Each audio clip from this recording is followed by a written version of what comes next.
Help a soul out on your journey, will you?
Are they gone? Phew. I thought I was done for.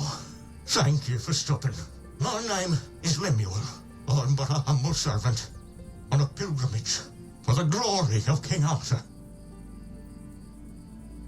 They might still come back. I'd rather stay here for a while. Yes, and if they do show up, you better run as fast as you can. Otherwise they'll cast the evil eye on you too. Damn witch. May the weirdness take her. Carla's lackeys are trackers, those lousy world wreckers. Well, perhaps they were once good people. Humble servants of the king. Just like me. But they abandoned their pilgrimage. They crossed the wrong thresholds, and then they got caught up in evil magic. First, it wound around their hands. Then it traveled further and further, entering their bodies through their mouths, flooding their insides. She's trying to finish what she started. She wants me. Her goal is to turn a royal pilgrim into a corrupted heretic. But enough about Carla, enough. Our conversation might attract the trackers. Unless you would be willing to confront her. The profession of a witch hunter is a noble one, and it offers generous rewards, particularly if you succeed in bringing in the head of a hag like Carla. I offer. Really? You do that for me? Oh, you're a true savior. Oh, this is incredible, unbelievable. I've been running my entire life, and now, I could finally be free. For now, I'll stay in my barrel, but please, return as soon as you can. Hurrah!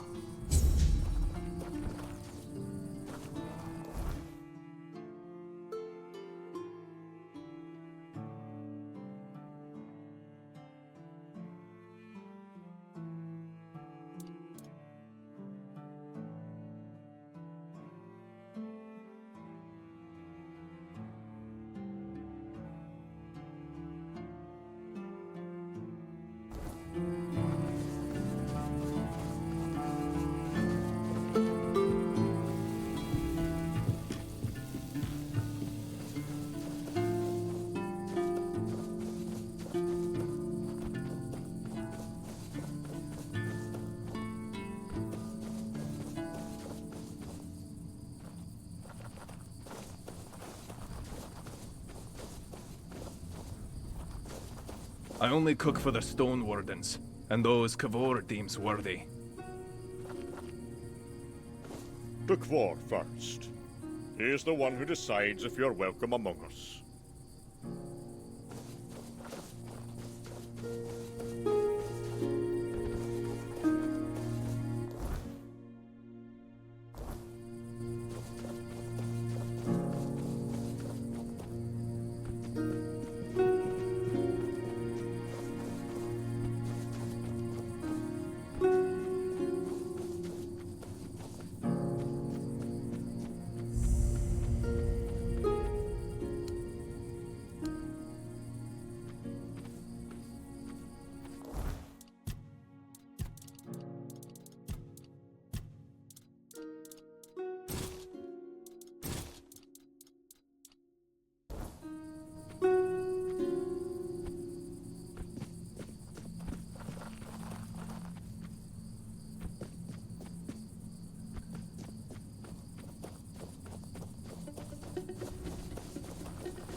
don't know what it is, but it's mine, and it's still here.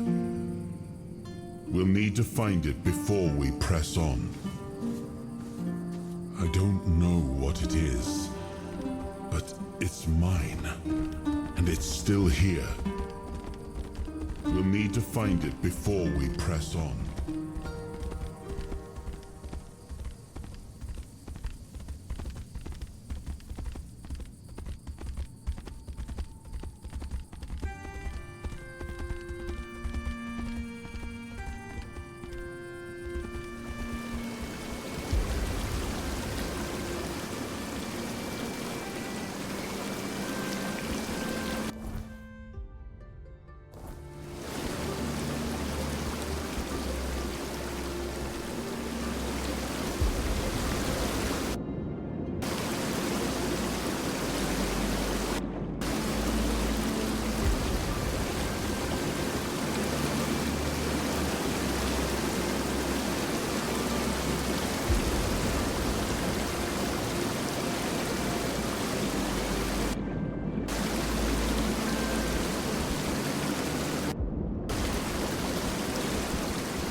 Have some spare food or coin?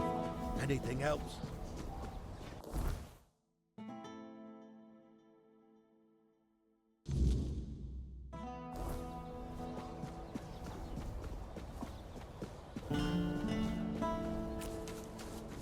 Creeping around like that will only get... Well, I'll be damned. Nevera, known as the Chill Heart. She earned that nickname because her blade supposedly freezes the blood of her opponents. It certainly leaves marks like frostbite. Nevera is said to be a Dalreator from the Forlorn Swords. They say she was too cruel even for her own tribe and was exiled. If you ask me, she should have stayed there. But she won't be causing trouble anymore. Here's your reward. You managed to defeat Cindermar the Firebringer. Congratulations! Long ago, when Cindermar wasn't Cindermar and wasn't bringing anything, he was just a common townsman, deeply devoted to the All-Mother. At least, that's what everyone thought. Secretly, he was studying forbidden fire-summoning magic. Eventually, he stopped hiding it. You can imagine the havoc. Personally, I'd take 100 Furkits over one Cindermar any day. It's a good thing you managed to stop him.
Isle away.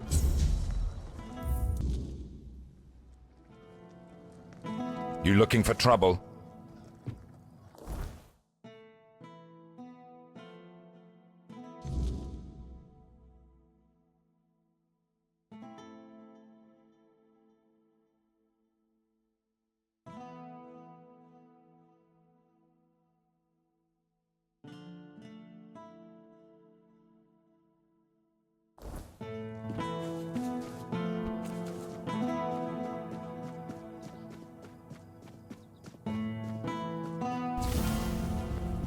Have some spare food or coin?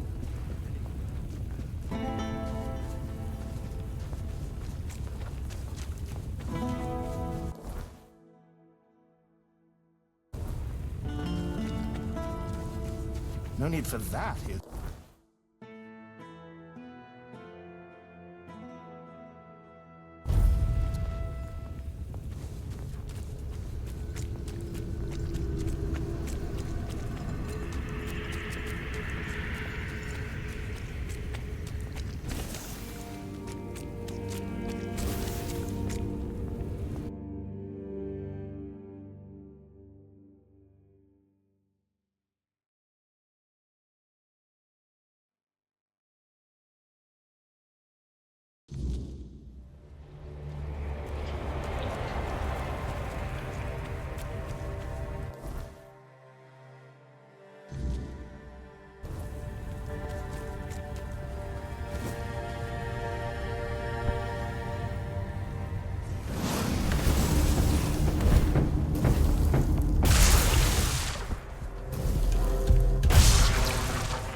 Someone's out there.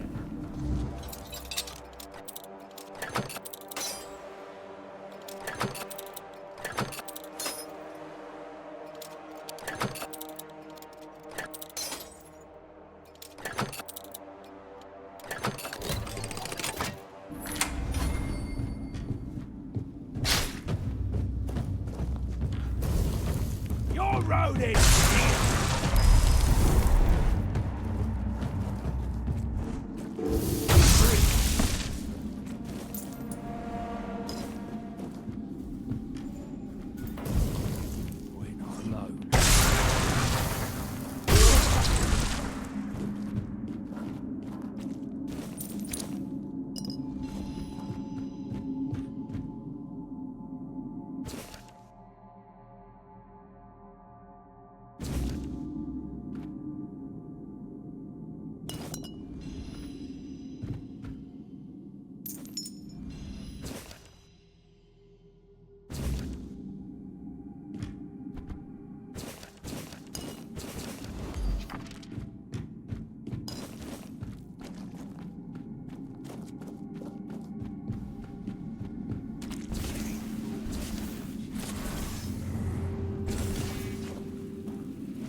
take the power.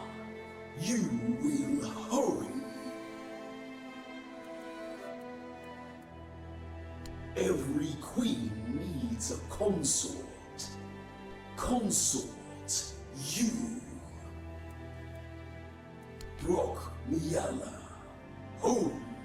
Life. Life needs a home. We want to live.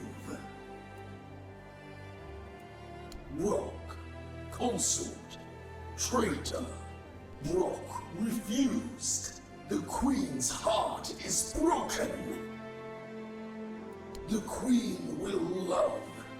We will all love.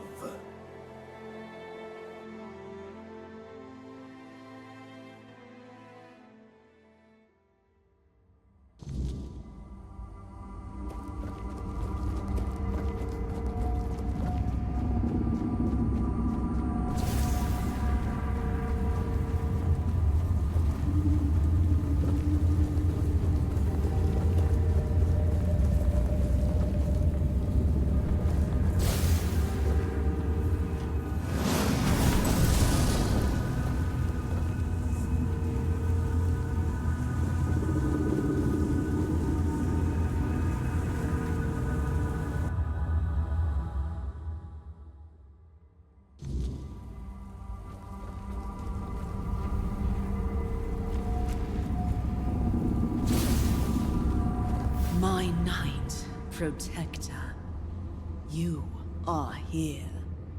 I have waited so long for you. We will not. This is our home.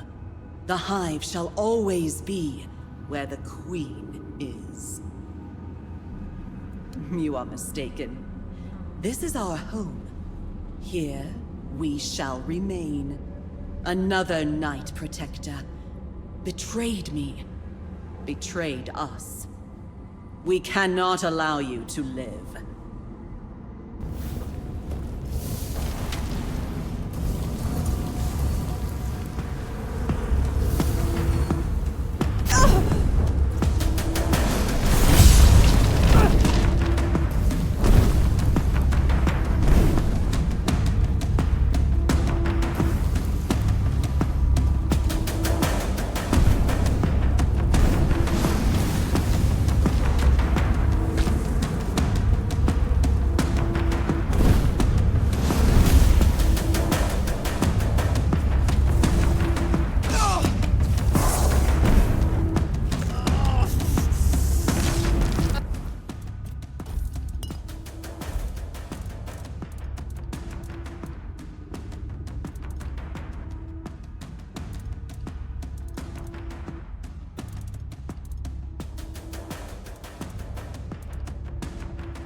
a look at what I have for sale. There's no need to be ashamed of fear of the swarm. There are ways.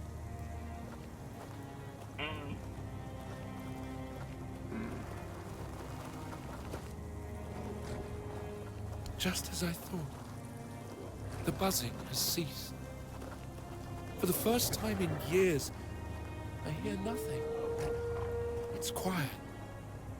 Such peace. I'd hope to see you again.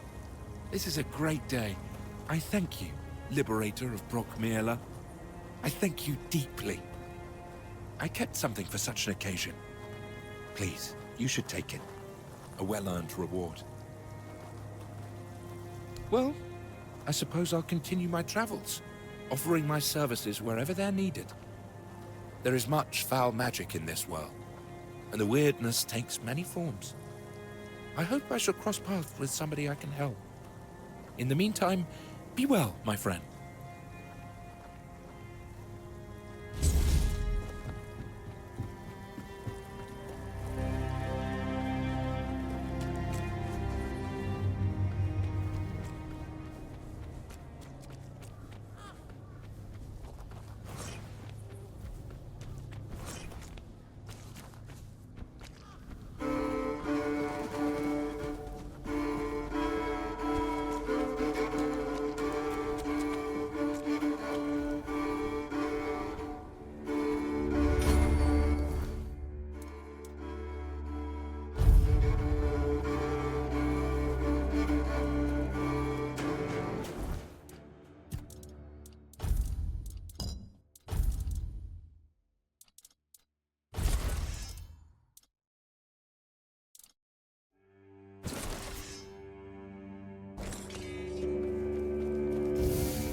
So much for a secluded cave keeping visitors away. Seems like there's no one on this island to hide in peace. Ah well, since you're here, I have an important question. Do you have any food? I promise to answer all of your questions, no matter how annoying or asinine they might be. But first, do you have any food? Oh dear. Yes, food. That stuff you put in your mouth to make sure your body doesn't wither and die, you know? Fish, meat, vegetables, bread. Oh, some bread would be especially nice. But I'll take anything, really. Thanks. I'll be forever indebted to you. But don't expect much. The only payment I can offer you is seashells, or, you know, access to an infinite well of ancient druidic wisdom. I'd rather you choose wisdom. I threw out my collection of seashells a few days ago after I stepped on them with my bare feet. Much better. Time for a nap. Oh, except you're still here. Oh no, don't tell me you still have questions. Do you now? Oh, I'm intrigued. Go on. What appears to be the problem? And I gather it was supposed to happen? Oh, don't worry, I'm not judging. What you do in your spare time is between you and your conscience. Anyway, please continue. God damned southern druids. I tried to think what they were doing in that place. Don't worry, it's probably nothing a good cleansing can't fix.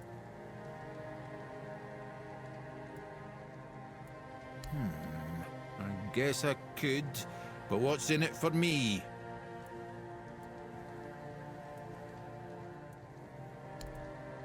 Now you're talking. Right.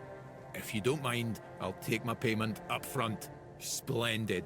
Meet me at the Cromlech. I will need your assistance with the ritual.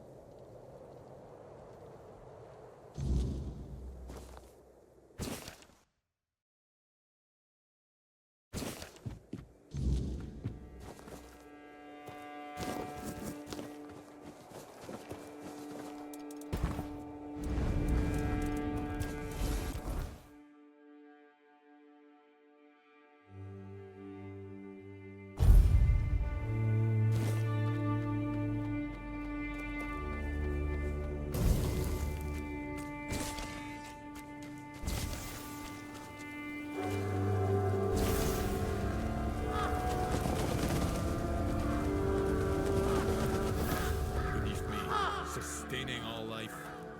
Air around me, inspiring all life. Fire above me, infusing all life.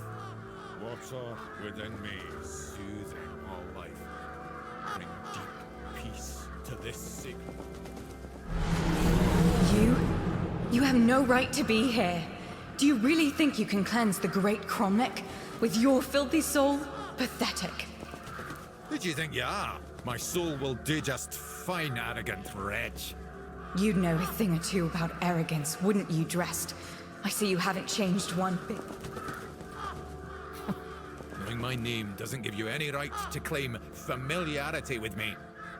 Oh, I know more than just your name. After all, you once called me your little sprout.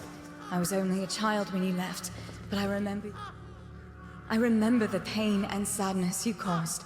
I even tried writing to you, begging you to come back, hoping it would make everything. How stupid I was. Iona? Is it really you? The gods. What have you done to yourself? Me? What have I done? To myself? No, this is all your fault. And you. You shouldn't put any faith in this one, unless you want to be stabbed in the back.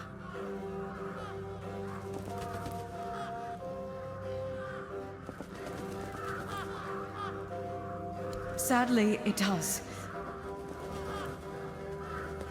I managed to salvage some of my mother's work about the rite of passage. She believed that a failed ritual could be completed with a human sacrifice. A life for... Don't do this, Iona. It will ruin you.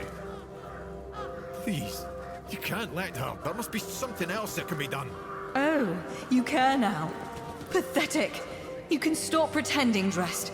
We both know it's not me you're worried about.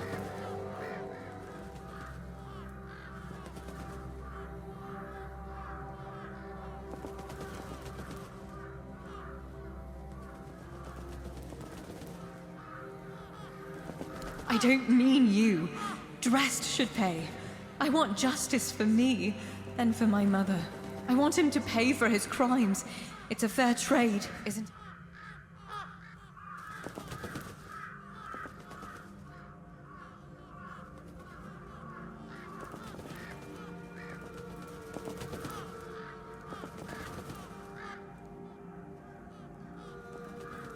I knew you'd understand. I hope you do too, Dressed. One life is the least you...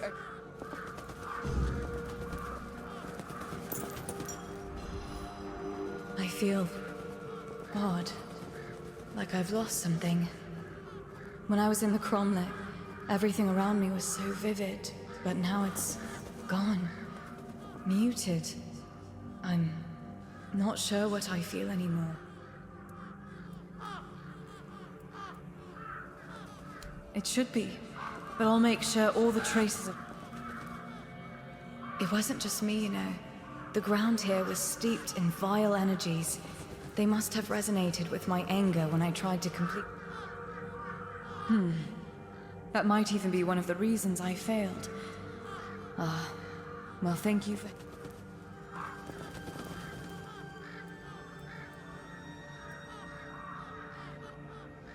I'm glad to hear that. I promise I won't waste the chance you gave me.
figured it out! I figured it out!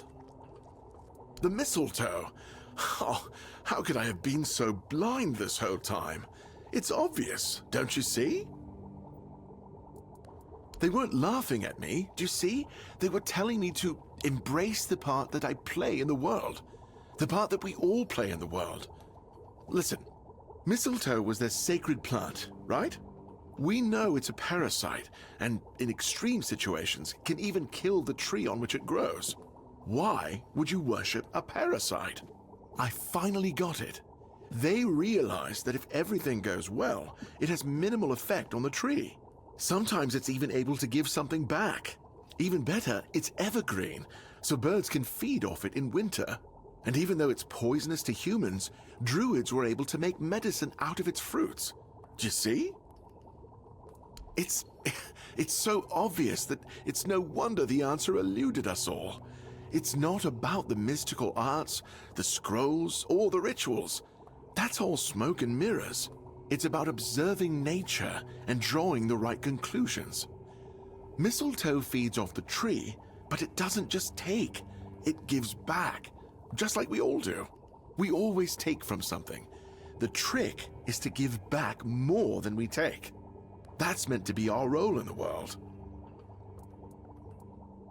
Yes, it's about understanding our place in the world as parasites, but useful ones. There's no more knowledge to gain besides what's already here. The trick is, we need to learn to see it. Ah, this is my new quest. Thank you for initiating this discovery.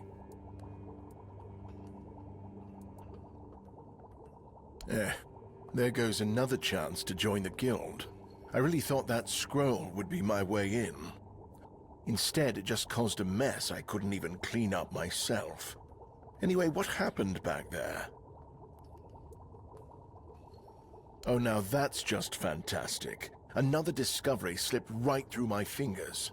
I guess I'm doomed to stay here, curing hangovers for the rest of my days. Ah, maybe I'll finally be able to unwind a little. And there's still the mistletoe. I think it has a meaning, and I might be getting closer to grasping it. The Alchemists Guild, of course. Though it's more of a secret society than an actual guild. And I probably shouldn't be telling you this. But who cares? Taranis is probably right. I'm just not cut out for it. They'll never recruit me, so why bother trying? Wait, you're telling me that you killed the legendary wraith he was so desperate to hunt down to prove his worth? Ha! And who's unfit for the guild now, Taranis? I apologize, that was uncalled for. As a healer, I shouldn't laugh at the misfortune of others. But I am only human. Congratulations, by the way. Whether you accepted it or not, it's an honor. One I'm only a tiny bit jealous of. What do you think? Do I look like a mystic to you? A shaman? A village witch? I don't think so. Otherwise, I'd have a lot more to worry about. If you're looking for answers about things like this, you should consult the literature on the subject. Though I can't say I'd recommend it.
Blessings upon you. Certainly.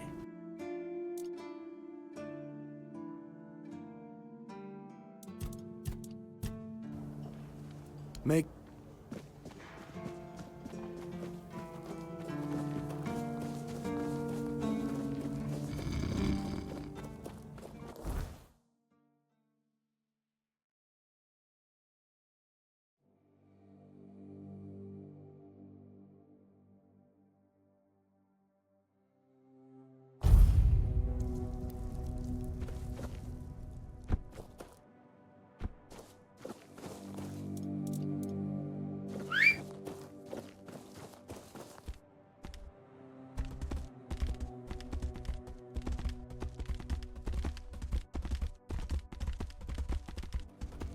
Your armor won't save you!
Come to visit me here.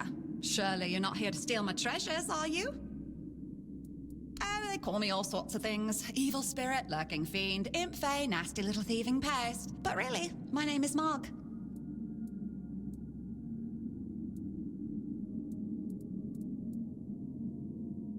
Oh, you offend me in my own home. So not nice. Sure, it's junk to you now, but when you have to head out into the cold and can't find one glove, well, suddenly it becomes very important. And that glove? I've had it for ages. I'm just helping people appreciate the little things, because those are the only things that truly matter in life, right? At least that's what some bores say. Nah, it's just hilarious, watching you all lose your minds over a missing key or a sock. And I've been doing this for centuries. It's second nature by now. Oh, you shouldn't ask a lady such things. But you can ask me. I don't remember exactly. 9, 10 centuries at least, maybe more, 15, 23, I don't know. What is it with you people and gold? I've been around for ages, I still don't get it. I don't give a damn about gold and jewels. You talk about them, you suddenly get all serious and pompous. I'm just here for fun. Strange. I thought people liked being buried with their little trinkets and shiny bits. And since I'll be dying soon, a crypt seems perfect. That's right. I used to play tricks on people back in the homelands. Back then, they respected me. But ever since we came to Avalon, it's just been getting worse. They're forgetting. Sometimes someone still tosses salt over their left shoulder for me, or maybe leaves a little bowl of milk with honey outside, but those folks are rare now. And when they all forget me, that's the end.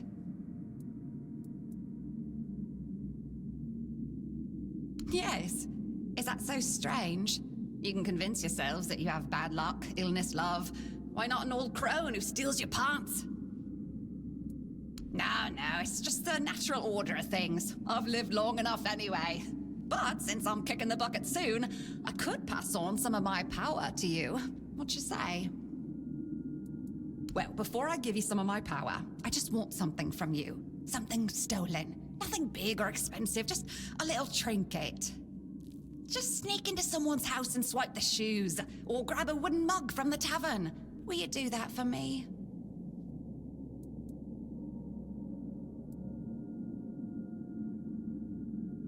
Great! Now you can either keep your word and commit the terrible sin of theft, or break your promise! And if you ever feel like a bit of thievery, I'll be waiting right here. Well? Yes, this is exactly what I was looking for. A human doing my work. I can't take it. You've been just a great source of fun. All right, time for my part of the deal, I guess. Close your eyes, put on a serious face, like something very mystical is happening. Ooh, ooh, ooh. And done. Now you've got a bit of my power. Go into the world, use it well. Nah, don't worry. You'll feel it when you sneak up to pinch something from someone. Take care now.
You shouldn't be here.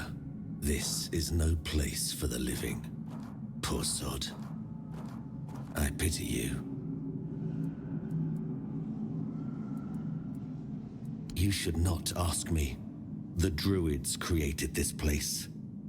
They called it the Hall of Trials, as they sought to find a worthy pet for themselves.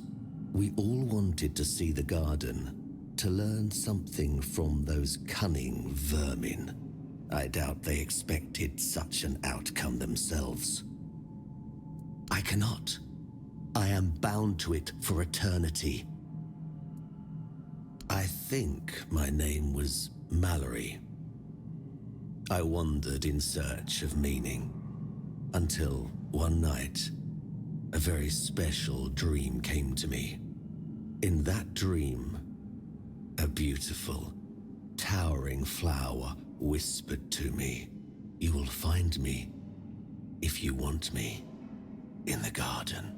And so, I resolved to seek that place. This is what I found, from the rain to the gutter.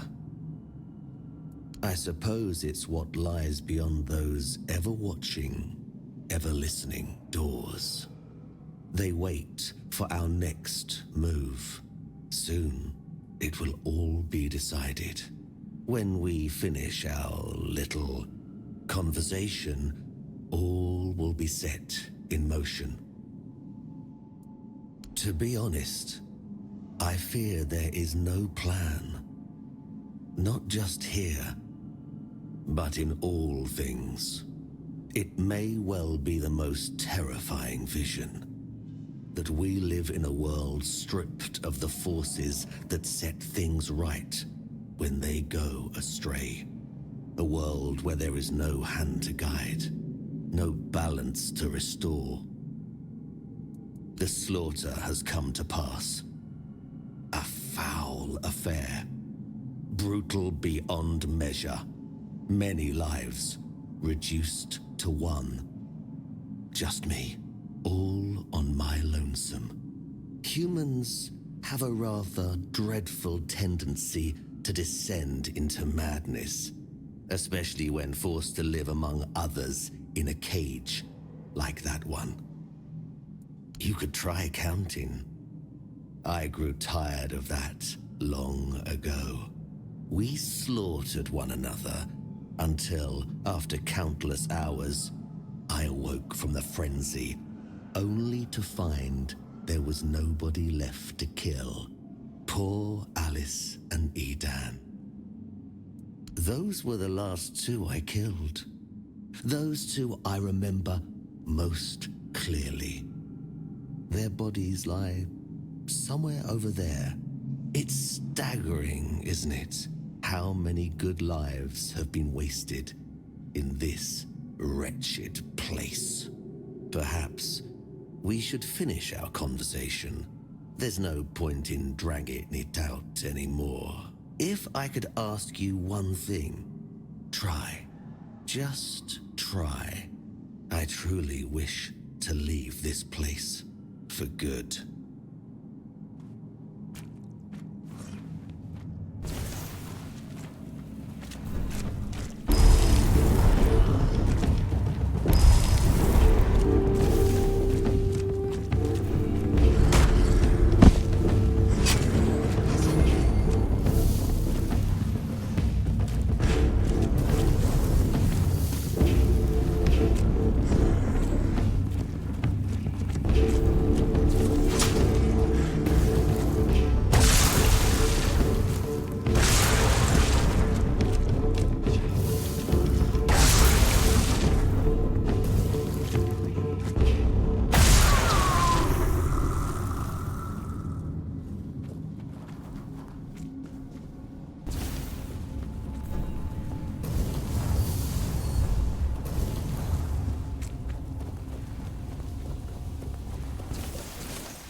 Have you seen the flower?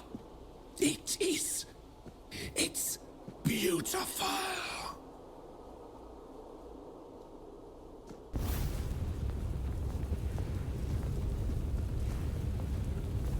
There is no me. There is no us.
What a grim moment this is. I had hoped that poor wretch Mallory would be the last unfortunate trapped by the farce we created.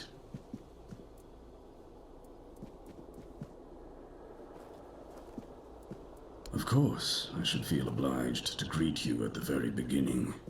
My name is Prydwen, and I am the last druid in this garden, and its last living creator. I believe the wretch named Mallory deeply hoped that you would be the one to end his life, and he was not mistaken. After all his waiting, something he hoped for finally came to pass. We believed that only one whose heart burns with a powerful desire to find answers could pass through the gate dividing the garden from the Hall of Trials. The gate never opened for anyone before. After the battles in the hall, Mallory believed it would yield to him, but it did not. So he waited, trying to understand. As you can see, he eventually gave up.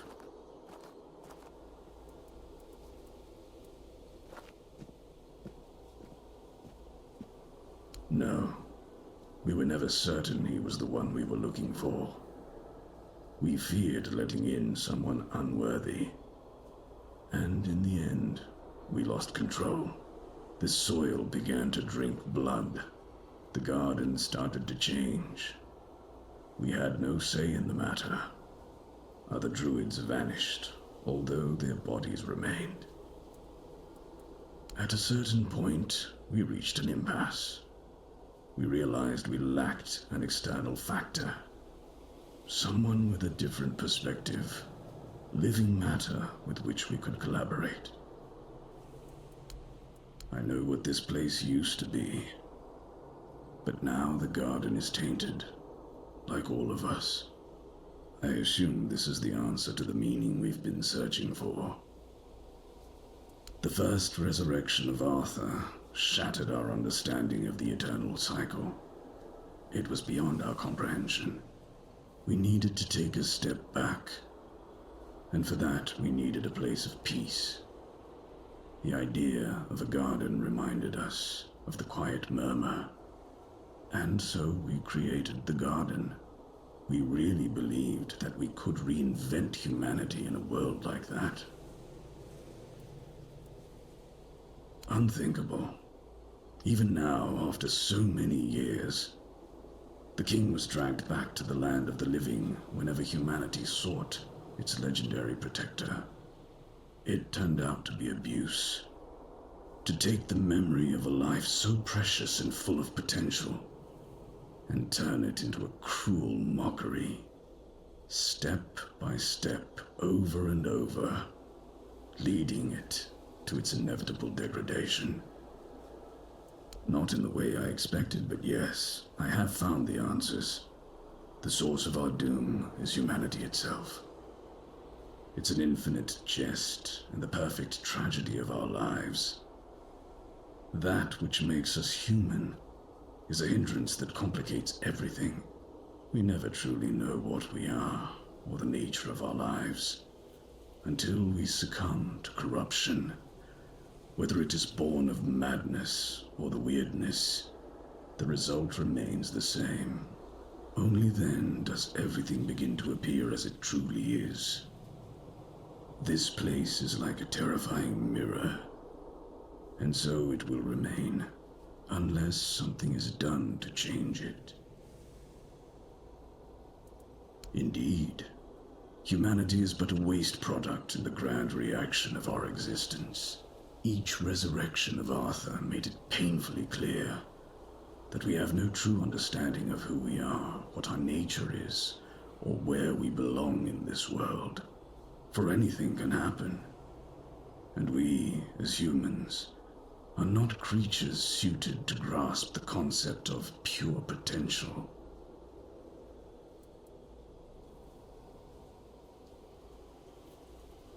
All that Mallory was, you witnessed in the Hall of Trials.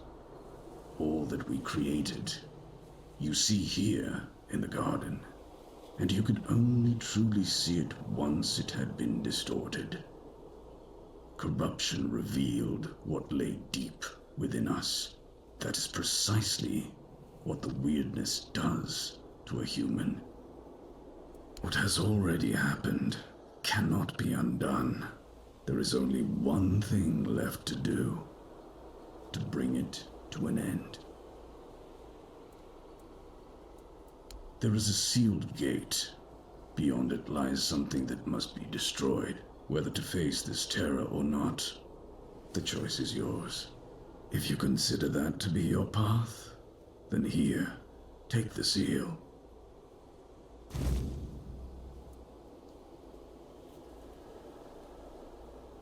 Abomination born from a futile and wasted life, the child of our vain pursuits.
You have returned. You reek of blood. You reek of purification. You've killed our child and set the fate of the garden on a new path. So, peace will come sooner than I expected. Now, at last, I shall have quiet and slumber. Let the flower bloom in all its beauty and die as it was always meant to. Thank you, Seeker.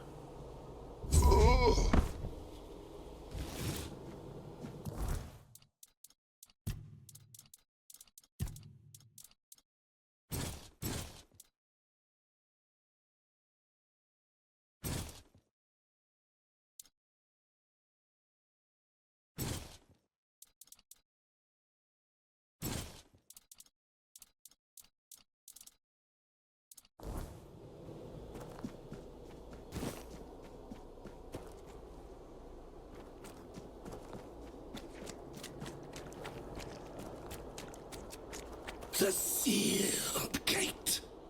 The sealed gate. The children of the garden cry.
Hmm?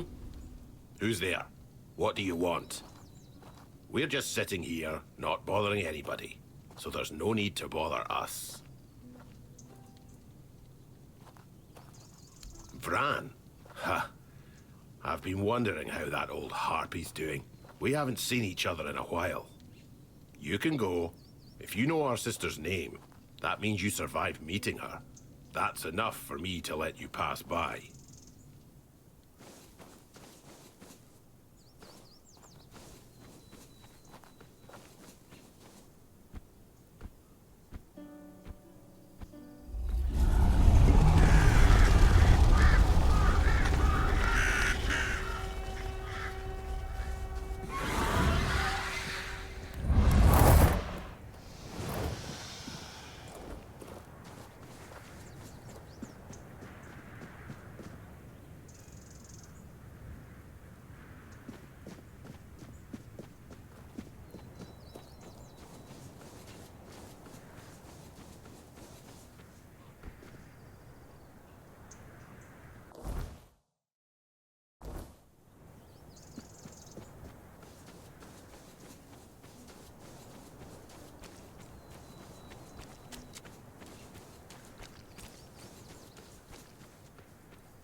Your silence carries weight here.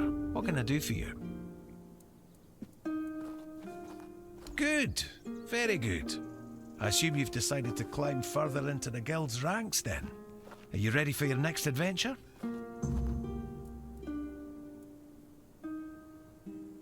It's unrelated to your task, but since you're curious, this is the statue of the Morning Harpist, built in the memory of the twin sisters from the court of Sagramor, the former ruler of Connacht and its lands.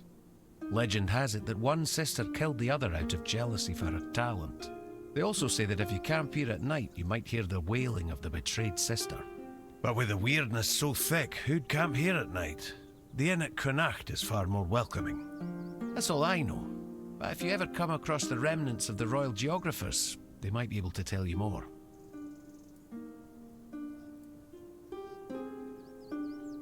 What does it matter what he thinks? He has his mission, the tribes have theirs, and I have mine. History is unfolding elsewhere, and the guild intends to secure a place in the front row. It doesn't matter who rules the south. The fate of all Avalon is at stake. If people wish to kill each other in the meantime, the guild won't stand in their way. I'd like you to find Caleum and bring me his research. He's a former guild member and a cruel man. He took the idea of life as a form of energy a little too much to heart, and it's made him potentially dangerous. We expelled him and cut him off from our resources, but, as you might guess, that didn't slow him down for long.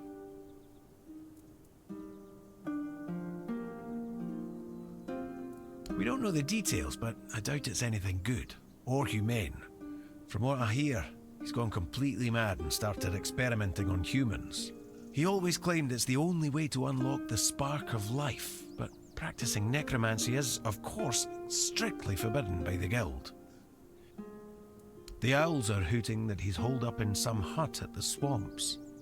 But knowing that lunatic, he won't be doing his experiments anywhere out in the open.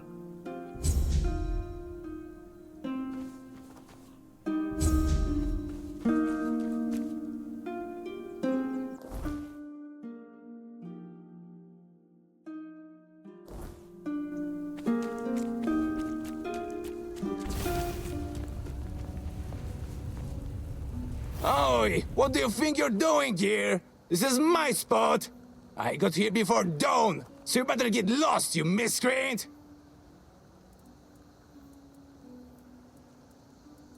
I don't need to explain anything, but you better explain why you're trying to steal my mushrooms!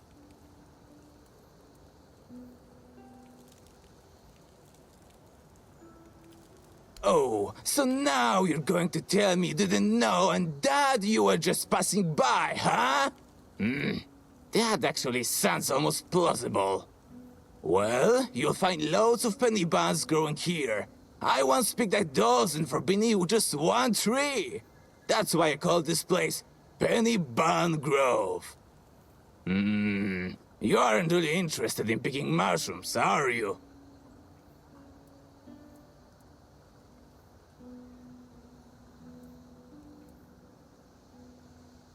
Then by all means, go ahead and learn. Just not on my penny buns. You see, the most important thing is to tell the difference between an edible and a poisonous mushroom. I've got this friend, Old Mel they call him. He once decided to get some oyster mushrooms for his scrambled eggs. Now, Mel's been picking mushrooms since he was a wee lad, but his eyes are not what we used to be. So instead of oyster mushrooms, it turned out he caught himself some angel wings. He ended up spending an entire day in the privy, almost shot himself to death.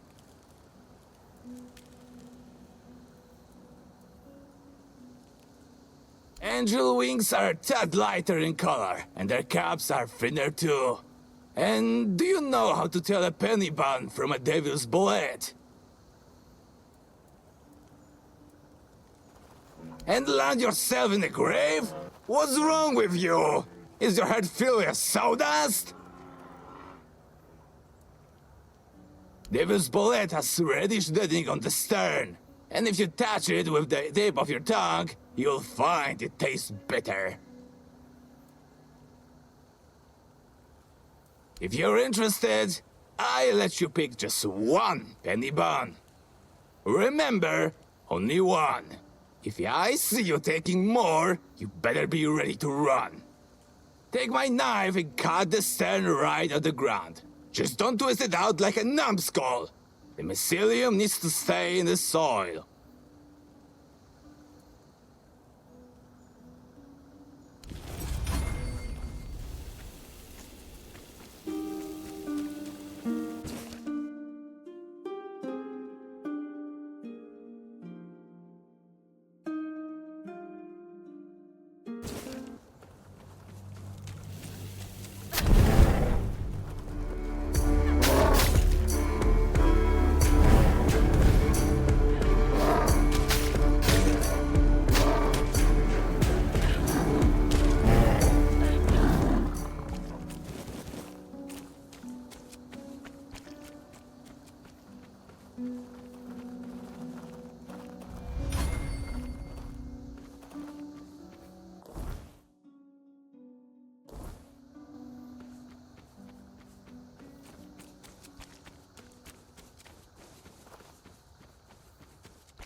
Certainly.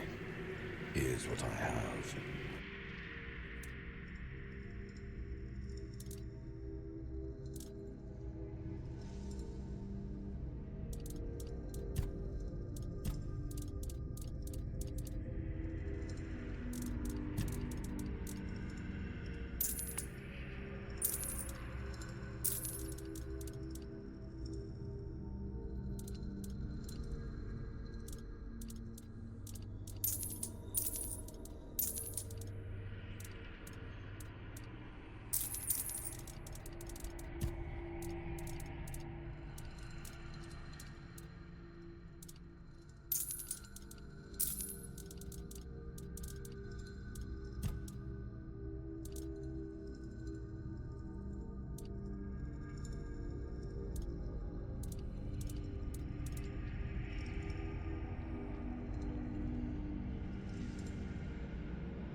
Fare thee well, then.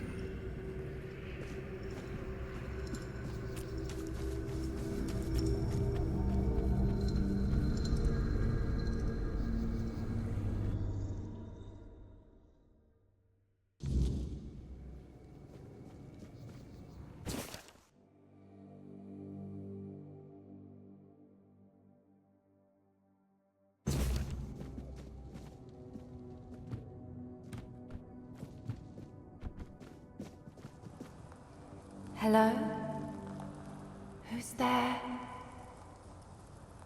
I can feel your presence, but it's always so dark in here. I can't see very well, even when Caleum brings light.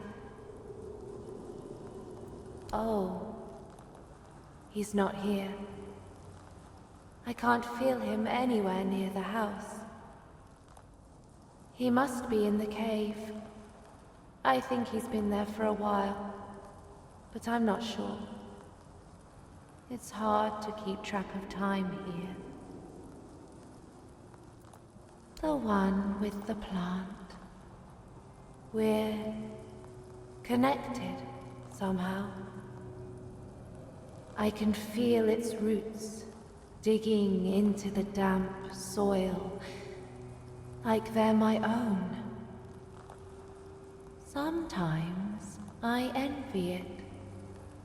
It feels big and strong, although I don't think it ever sees sunlight either. I'm Ely. I used to beg on the streets of Connacht. I hated it. The rain, the cold nights, the eyes that looked past me, the feet that kicked me.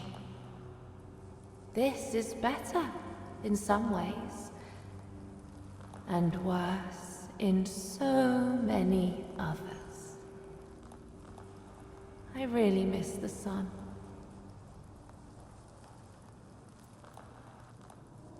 I don't know. Am I? It sounds beautiful. But Caleum never told me what he made me into. What is a dryad? Will you tell me?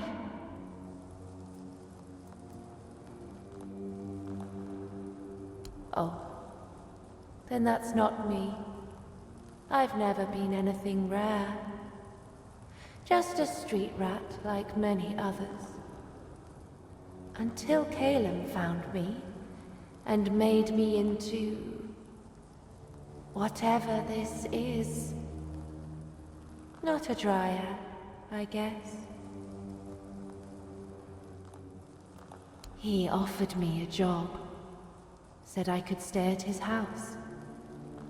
At first I didn't agree.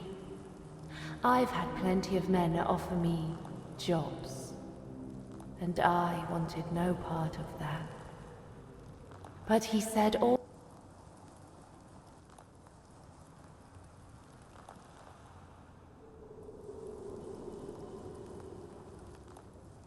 So I said yes. He gave me a hot meal and a warm drink. Then everything went dark. I remember the floor glowing. When I woke up, I was this.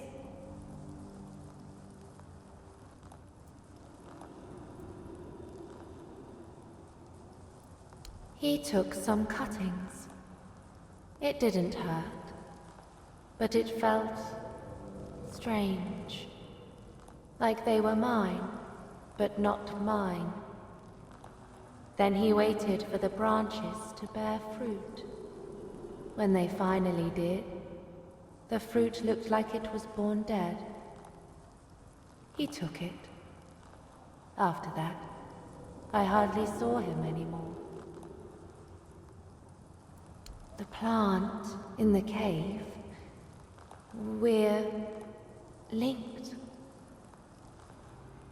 If you destroy it, I'll be free. I'd like to be free again. Not Caleum's, not the plants, just mine. Even if only for a little while. Thank you. That's very kind of you. Just be careful with the plant. It always feels angry. That anger, sometimes, I think it took from me.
Dear me, another one?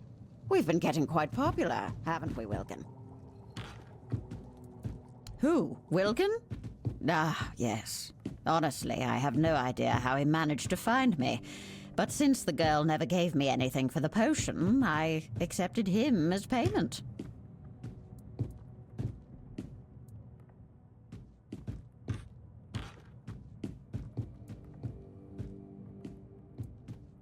Well, no, he's a pig, obviously. And since when are mortal lives not an acceptable payment? You people do it all the time. A day of life, a dream, a memory, a favor.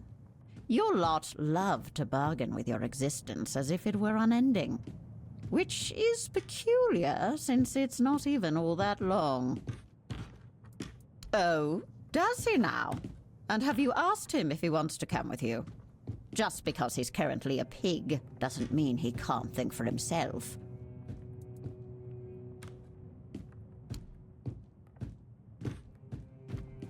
Dear me.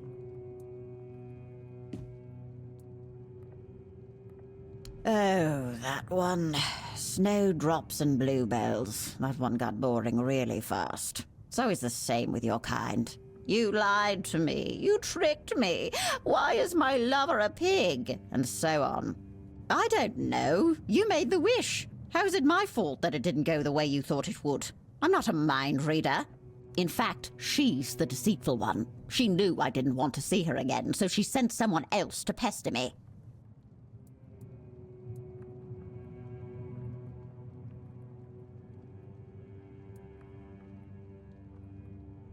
No, a wish is a wish. It was made with intent. She wanted Wilkin to be happy as a pig in mud. He is. He's both happy, and he's a pig in mud. Nobody said anything about humans. Don't we all? I once tried to steal the voice of the Queen's favorite nightingale. I was young, and I did it on a dare. I ended up spending a whole century as a worm. Just because we do something stupid every once in a while doesn't mean it can't have dire consequences. From you. Ooh, nothing special. How about a favor for a favor, Don't worry, I won't ask anything of you right now. I'll give you your answer. And when the time comes, I'll collect what is due. What say you? Do we have a deal? But who said anything about turning him back into a human? You told me Rian wanted to be with her lover. That is something I can help with. Here, give her this bracelet. If she really loves her Wilkin as much as she claims, she only needs to make a heartfelt wish to rejoin him. And they'll be together, just like that. Happy as two pigs in mud. I do love that little saying. It paints such an adorable picture, don't you think? A truly happy ending. Now listen to me, little mortal, for I can already tell that you're gearing up for a dispute. 1.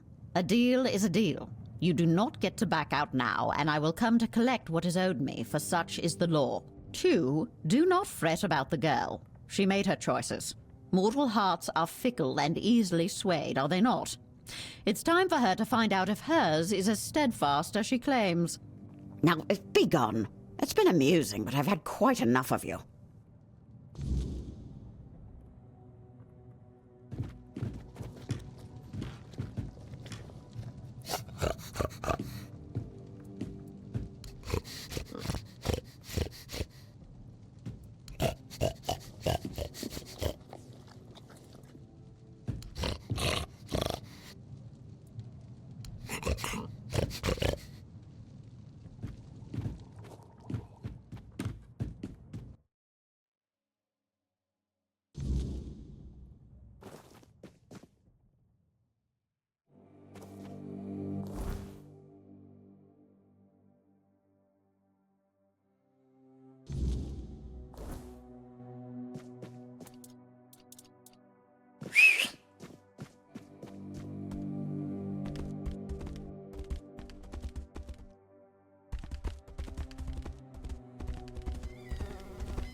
Part of my soul didn't make it out of here.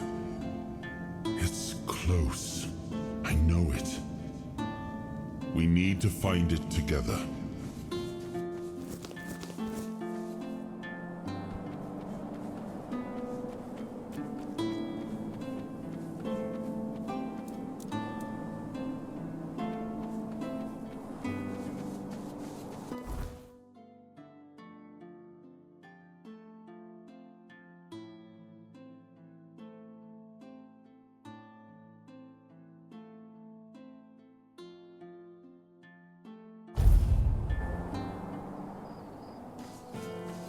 Oh. Oh, hello there.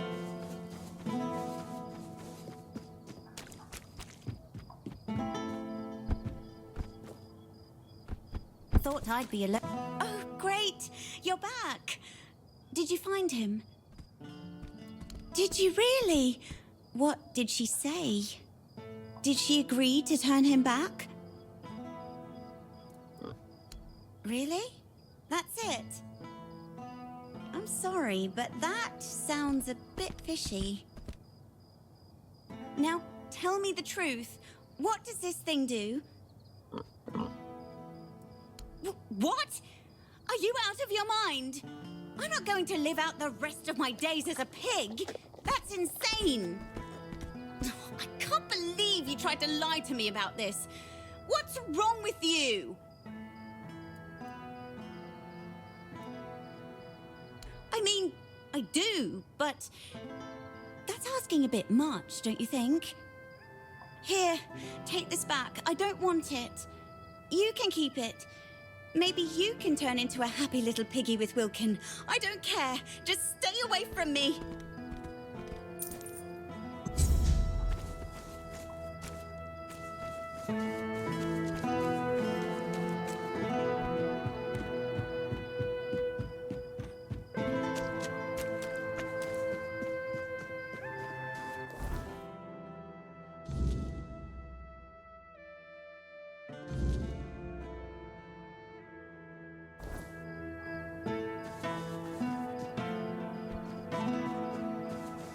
Help a soul out on your journey, will you? If I just stay put,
Let's see.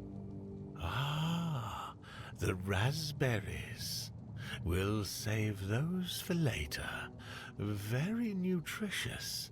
Perfect for the after effects. Nutrition is key, my brave friend. I'll make jam so delicious, it'll knock your boots off. You'll thank me later. Wait and see. Now, it's time for us to embark on this shared journey into the self. See you on the other side.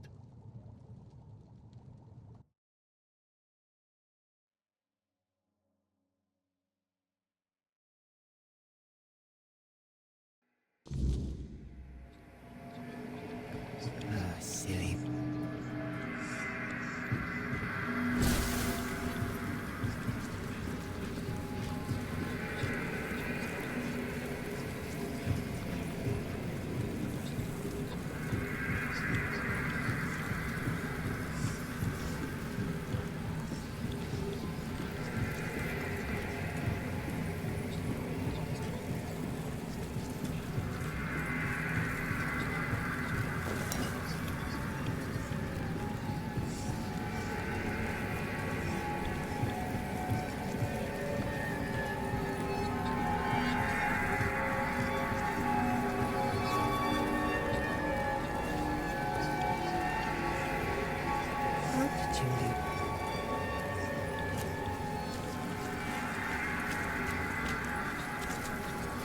A drink a day.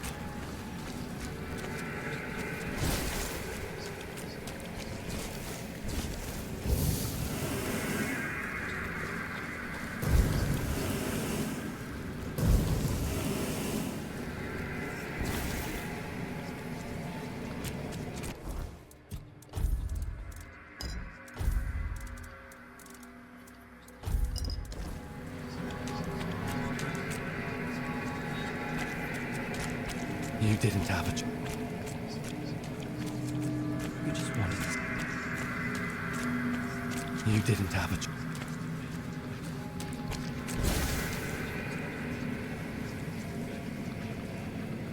You just wanted to. You killed.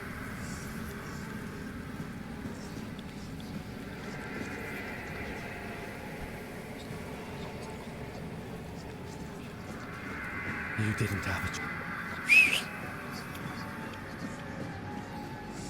You killed!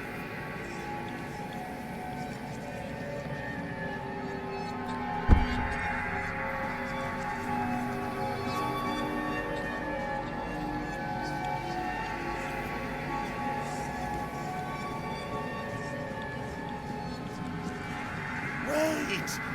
Just wait! There must be another way!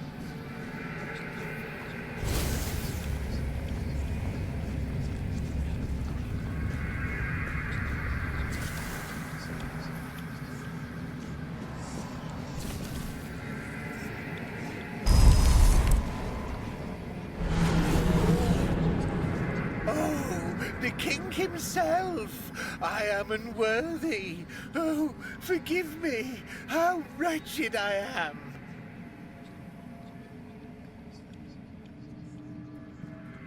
Yes, maggot. But I am a worthless maggot.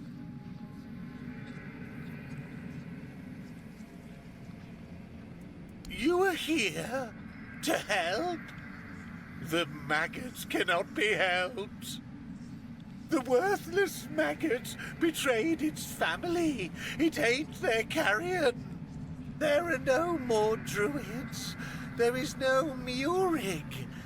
What is left is the maggot.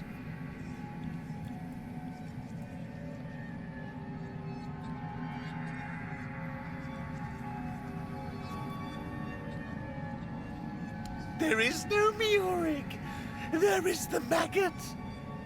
The maggot ate Murig.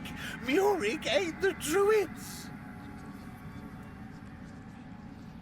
The maggot was born when Murig pointed to where his brothers were. Yes, and thus the maggot was born. The maggot doesn't deserve to live. Would you like to kill the maggot?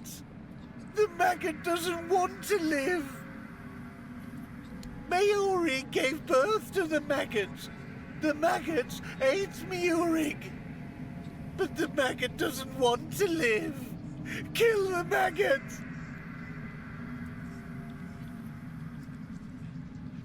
The maggot won't fight you.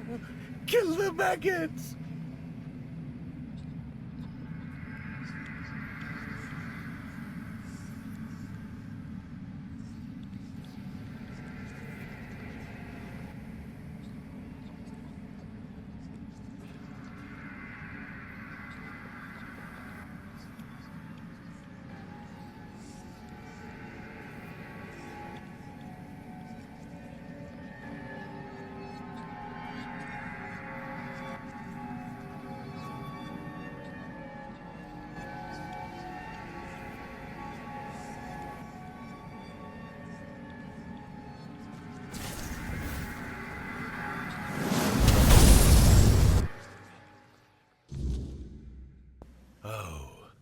There you are. It was an interesting journey. That was you? I was sure I was getting killed by King Arthur himself. It seemed strange that he was there, but my ability to speak seemed very limited. I felt that I wanted to die, which was nothing new, to be honest, but at the same time, I didn't. I put my trust in the king. Now, perhaps I should be grateful, and yet I feel like something inside me has died. Something important.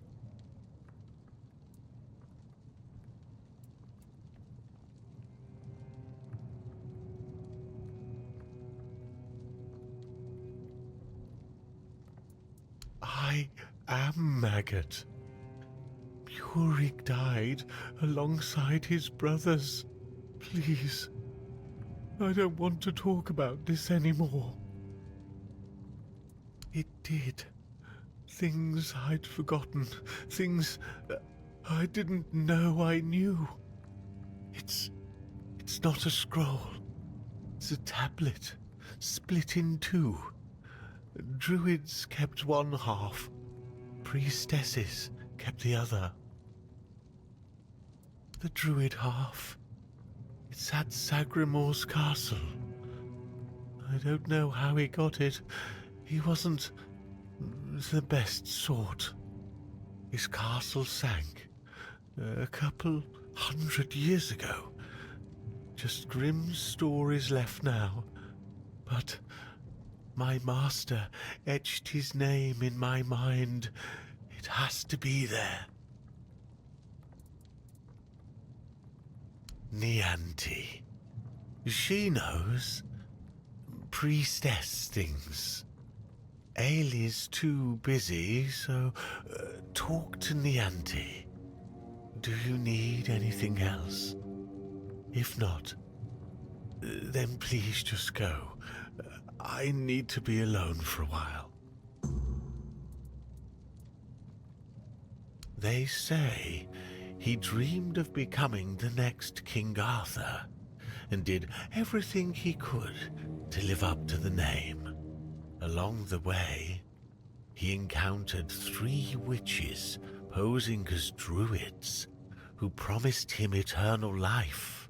It's likely they were quite powerful, and Sagramor struck a deal with them, because, as I mentioned, one day his kingdom simply vanished from the surface of Avalon. Many adventurers have tried to find his castle. After all, how could such a massive structure just disappear? But, as you can imagine, none ever succeeded. I can only hope you will. Most of the old scriptures point to the north of Connacht, near the old water dam. Of course, near could mean 1 mile or 10. Druids weren't exactly known for precise directions. Still, that's your best bet. You'll know you're close when the air feels heavy, like the past is still clinging to the place. That's how it usually is with old druid stuff.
anyone sneaks up on me.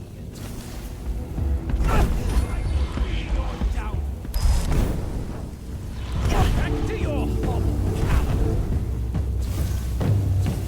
Strength of 100 men. I've had worse. Just but a scratch. What you are made of. Show me what you're made of.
Greetings to you, strange soul.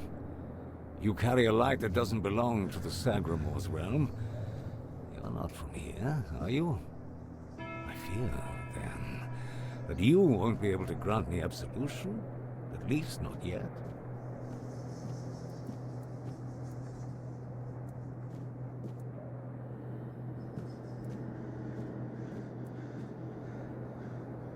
Apparently, this is what the world looks like without gods. Everything that was meant to be born here was supposed to fulfill a beautiful mission. Instead, it became an endless wandering in the abyss. Sagramor took a wife, a woman whose power no one was aware of, much like her true intentions.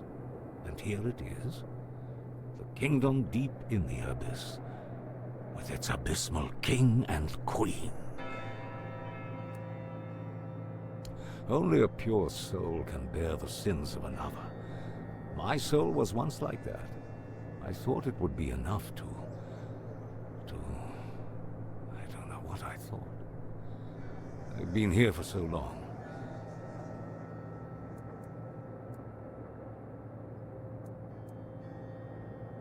Not just anyone's. I took upon myself the sins of my queen. I had no choice. I swore an oath of loyalty.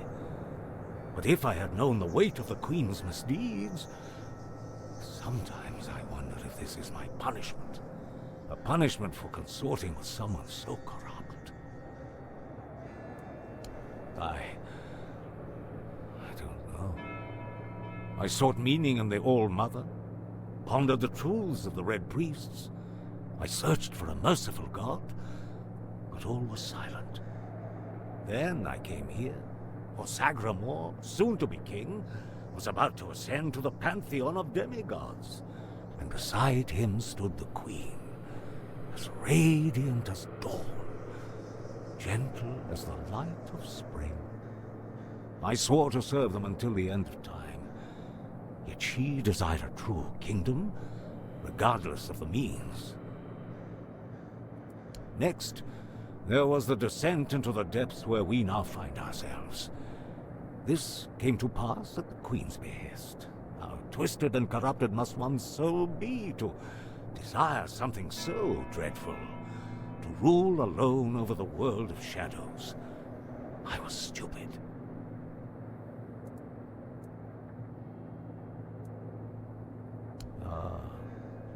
That. It may be my only solace in this vale of tears. The fungus helps me keep my senses, attuning me to the rhythm of this forsaken kingdom, making me somehow understand. I feel the footsteps of the souls wandering about. I feel their ever unfulfilled needs and desires. The fungus conveys this to me quite clearly. Yes, and in a way, I accept the workings of this wretched place. I feel as though I am a part of it. It gives me some sense of belonging. And perhaps there is another future for this realm. Perhaps if we are all connected here, forming one single organism, it might lighten our burden? Who knows? Scroll. Indeed, I recall seeing druidic sages arriving at the court long ago. I also witnessed powerful acts of magic. Surely the court custodian might know more. But you must forgive me. I cannot provide you with a more specific answer. May goodness and light guide you.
Ah, a new guest in our court.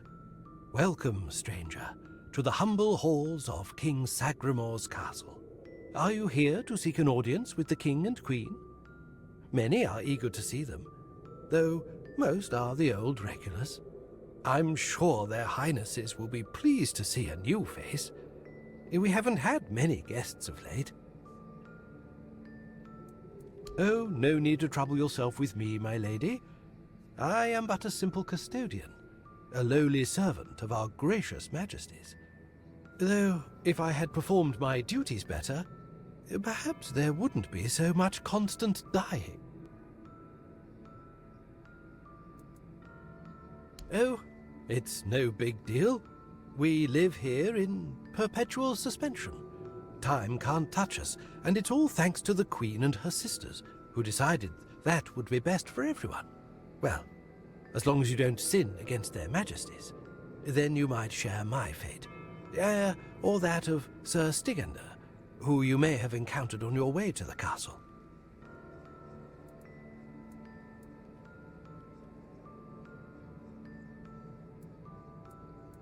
Oh, I'm sure they will. But you might have to wait a bit. The king's schedule is completely full for the foreseeable future. And, before you ask, no, there's no way to speed it up. King Sagramor is very particular about treating all his subjects equally. Unless you're aiming to become the court jester, there's not much I can do to help. Though, now that I think about it, perhaps if the Queen's sisters put in a good word for you, you might just get to the front of the line.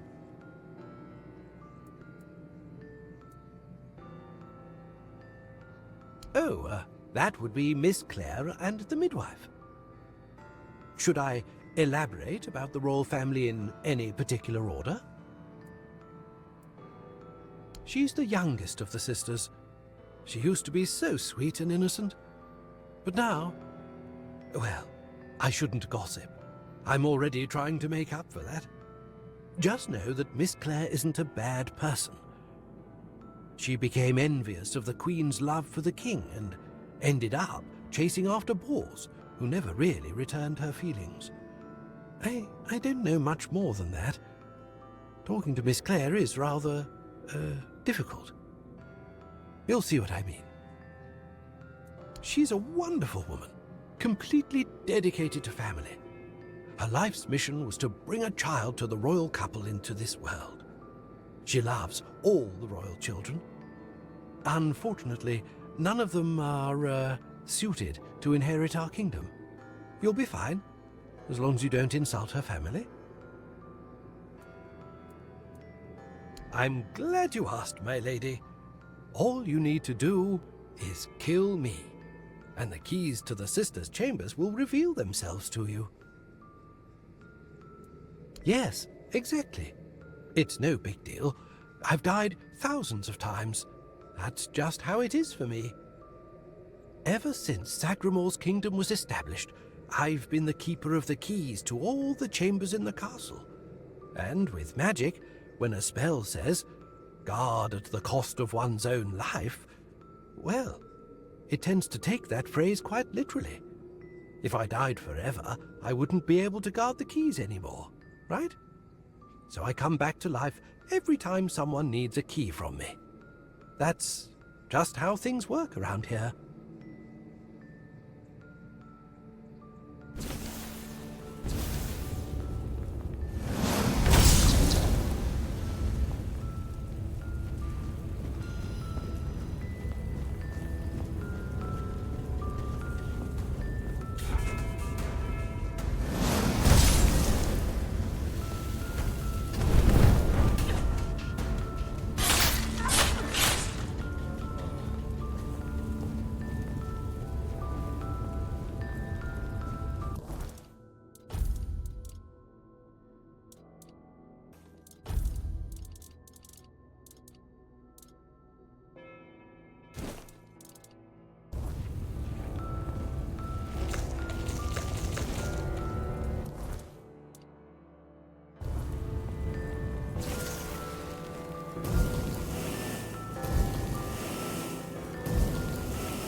Bors. No, not Bors. Bors in the letters. The letters to Bors, to beloved. These, all of them, I write. Letters to beloved Bors, I write. I write only letters to Bors, to beloved. Yours, Claire. Sister has a tablet. Once she had it. Once, sister. In Sagramor's arms. Once, me in Bor's arms. Forever. Yours, Claire.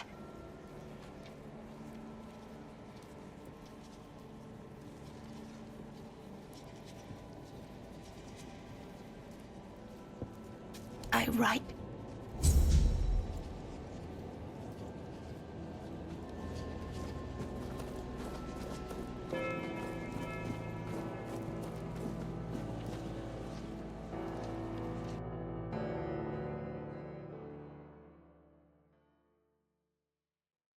Once upon a time, there lived a young maiden named Claire. She had 2 sisters, and together they resided in a resplendent castle within a land untouched by the cruelty of time. In this unchanging realm, there was neither the sorrow of endings nor the joy of beginnings. No sunrises, no sunsets, and no seasons to mark the days. Such was the design of the eldest sister, whose insatiable hunger for control bound the kingdom in eternal stillness. She hoarded love and devotion as a dragon hoards treasure. Yet for all her power, her heart remained empty, cursed to feel nothing for eternity. Claire, the youngest, and it was the height of summer when young Bors first laid eyes on the maiden of his heart, working in the fields, his skin bronzed by the sun. He paused as the sound of hooves drew near. A lone maiden approached, her hair shimmering like spun gold, her cheeks rosy, and her waist snugly drawn into a spring green corset. While the other peasants bowed their heads, Bors stared unabashedly. Sensing his gaze, the maiden turned sharply, startling her steed. The horse reared, and she tumbled from the saddle, straight into Bors's waiting arms. Their eyes met, and in that instant, the maiden felt herself lost. A warmth bloomed upon her cheeks, but a deep foreboding stirred in her stomach, for she knew there would never be another man who could claim her heart so completely. From that day forward, she rode past. Long ago, there lived a maiden named Claire, fair of face and gentle of heart, cursed by her cruel sister to remain imprisoned in a high tower. Forbidden to step beyond its walls or look out of the window, she spent her days weaving a tapestry of the outside world, a world she could glimpse only through the reflection in an enchanted mirror. Yet Claire dared not lift her eyes from the loom, for the curse was absolute. If she ever stopped her weaving to gaze out the window herself, the fragile thread of her life would snap. One day, the mirror revealed a grand In the days of King Sagramor, there lived Bors, a wandering minstrel whose songs were famed for their beauty and sorrow. Among his melodies was one that bore the weight of his heart, the ballad of a lady named Claire. Claire, a noblewoman of unmatched grace, had been betrayed by her jealous sister, who sold her to a rival lord for power. Locked in a distant tower, her pleas for rescue went unheard. But Bors, who had once sung for her in her father's court and fallen deeply in love, learned of her plight and vowed to save her. He journeyed to the castle where she was held and sang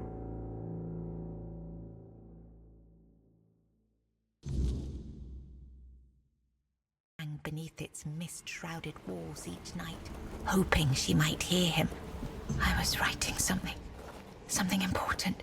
Do you know what it was?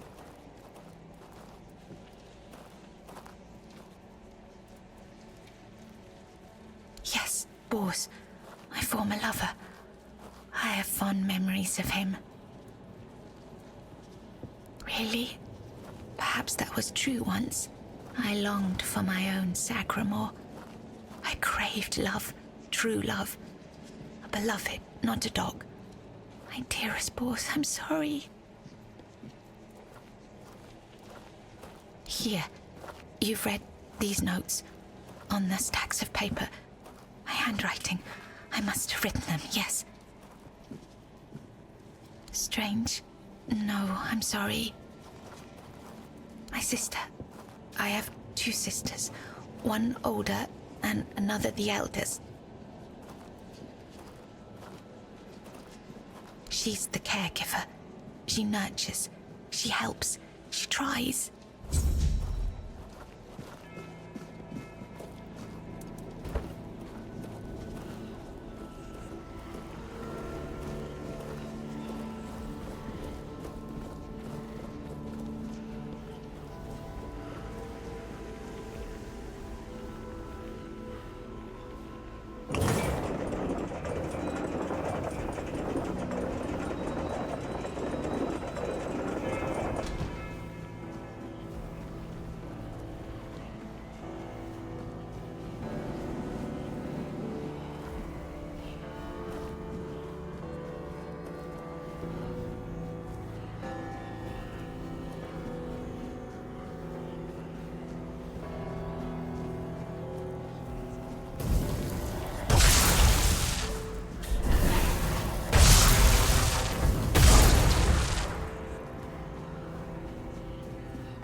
Who goes there?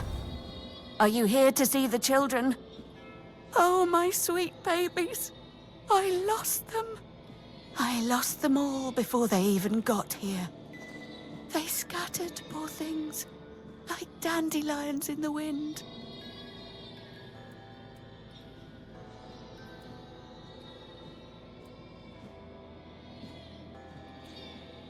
My little flowers, they're all gone. Met their grim fates within these castle walls. They die and die at the hands of those who should have loved them, or through their neglect. Poor little things. They deserved so much better. After all, they were barely more than blood on our sister's white sheets.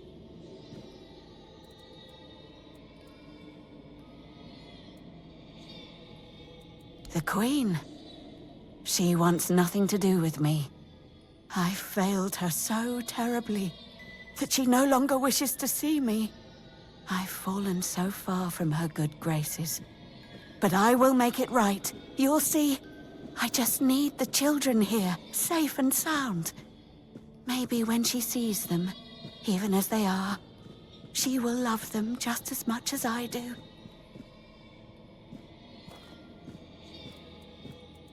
Really? You'd do that? And you won't hurt them, will you? Please, I cannot bear to hear their cries anymore. I need them close, so I can watch over them as I was meant to. If I could keep that one promise I made to my sister, perhaps then I could finally know peace. Let me think. Renaud, the Crown Prince, loved to stand on the balcony, gazing down at the gardens, watching the legacy that will never come to be. Little Noah, covered in blood. His mother would wash him again and again, scrubbing endlessly. It feels like he rarely leaves the bathtub. Oh, and Hugo, such a sweet child, sleeping soundly in his cot, sleeping and sleeping, always and forever. He has his favorite lullaby.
did you kill me? I didn't want to. I didn't want to be like that. Mum, she used to call me Little Fish sometimes, when she was in a good mood. But when she wasn't, she'd call me bastard, misfortune, or mistake. Once, during a bath, I cried that the water was too hot. So she pushed me fully underwater and held me there until I learned. After that, the water was always cold. Mama is the most important one. She controls everything. Everything rests on her shoulders. I can't disturb her.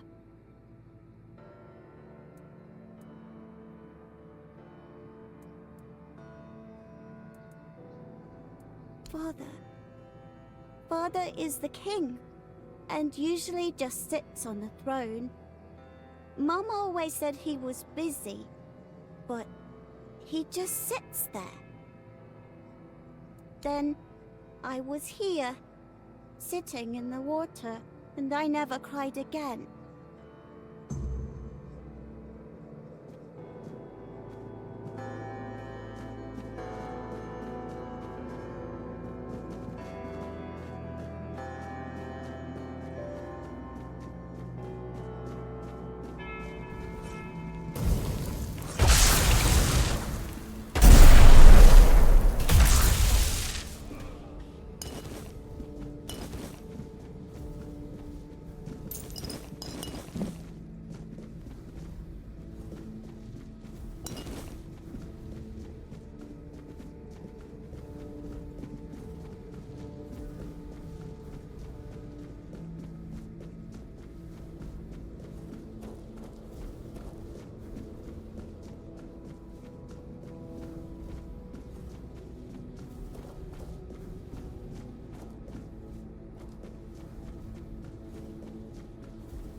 She stitched them into her prayers, yet the gods unraveled them one by one. Where are they? She stitched them into her prayers, yet the gods unraveled them one by one. Where are they?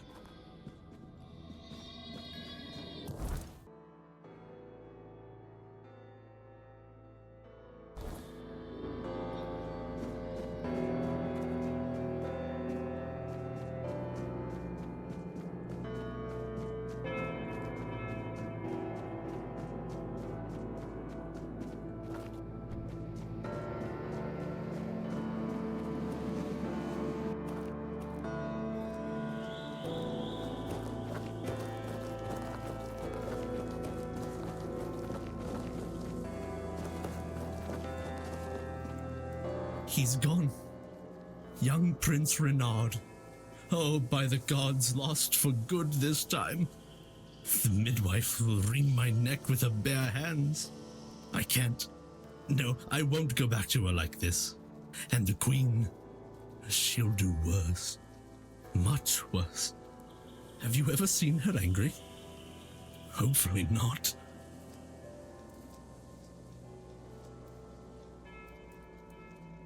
Oh, yes, of course. Straight into the void. He stood there for a long while, just staring into the well. And then he was gone.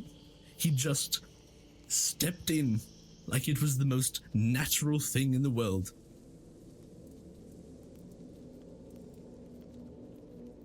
Oh, surely you don't mean to. Oh, may the gods watch over you. Or, no, wait. Better they don't look upon someone heading into a place like that. They might feel disgusted. But I wish you luck. Remember, everything you do is being judged.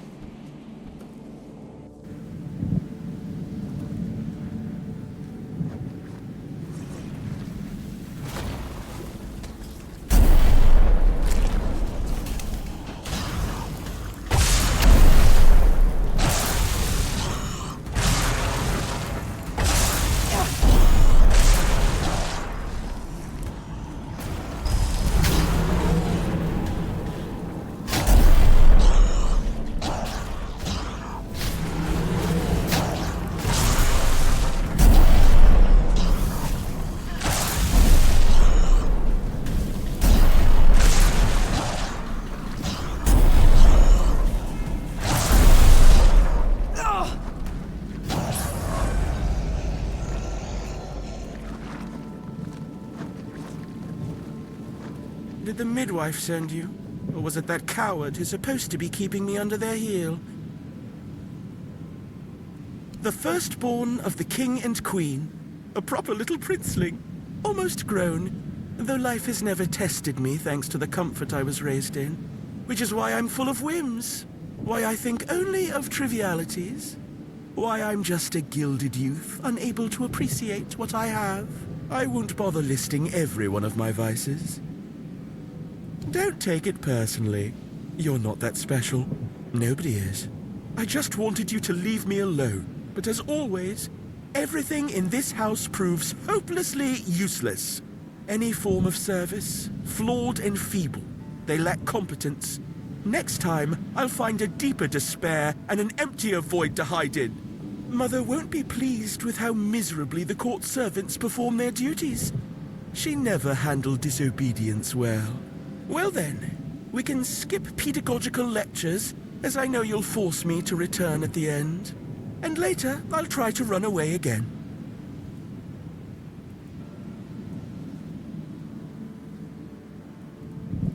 Spare yourself the trouble. You don't have to drag me by the hand, I know the way back. The Queen's little lapdog. Phew.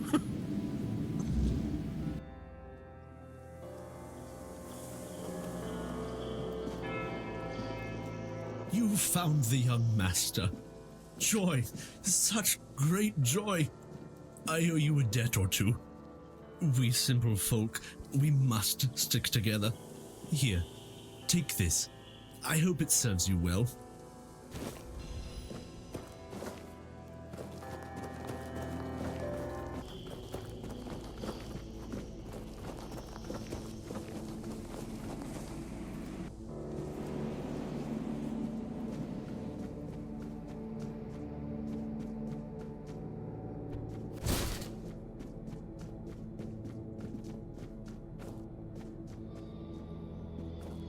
They are here. All of them. My sweet little petals. I'm so sorry. I should have tried so hard to bring you into this world. But maybe now we can set you free. You will help us, won't you, stranger? My sister's reign must end. It's brought us horror upon horror, all because of her fear and obsession. She thought she could forge fate with power, but she was wrong. Fate is inevitable, and the one she claimed was never hers to begin with. Yet we are the ones who suffer the most. Hello again, my lady. Are you ready for your audience with the king and queen? As you wish. Here is the most precious of all keys. It will open the doors leading to the throne room. Oh, and you might have an occasion to see the royal chapel. Please, don't forget us. Damned for all eternity.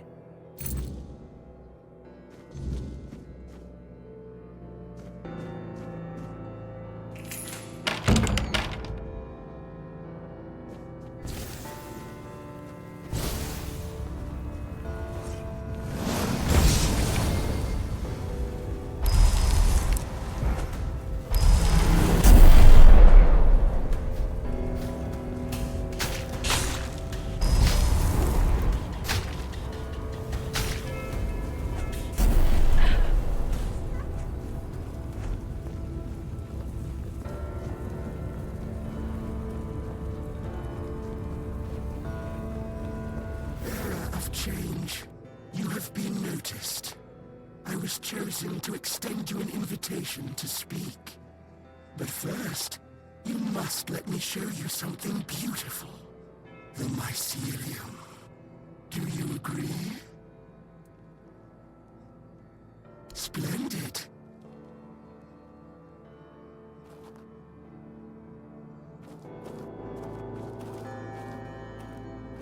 Your arrival brings me joy. It means this place might have a better future. Welcome. A true natural order, balance, death and life. We have lived together since the dawn of time.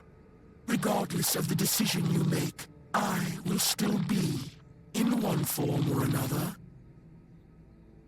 Your arrival has sparked real change in this place. For the first time in centuries, I have no doubt this change will only deepen. But I want you to understand what you will bring about. The curse of this place will be lifted. However, with its disappearance, all the inhabitants of this place will die, against their will. There is, however, an alternative. You will go to my home, the place that is my core, and you will take a part of me. When the time is right, you will place me within the body of the unfulfilled King Sagramor. I will take control of this place through the bodies of the royal couple. This is the only way it can be done. The king and queen are inextricably linked to the origin, the present, and the potential future of this place. They must have a part in this. My growth will be slow, but eventually I will encompass everyone. The new kingdom will be a common good. I cannot force this decision upon you. I am not able to threaten you, nor do I wish to. But after you complete your task, this place will die with all its inhabitants. That is all. No more, no less. So then, what is your choice? There will be no other opportunity for this conversation. I don't want to strain Sir Stegander's body for too long. Wonderful. When the moment comes, plant us within the king's breast. Let him finally rest.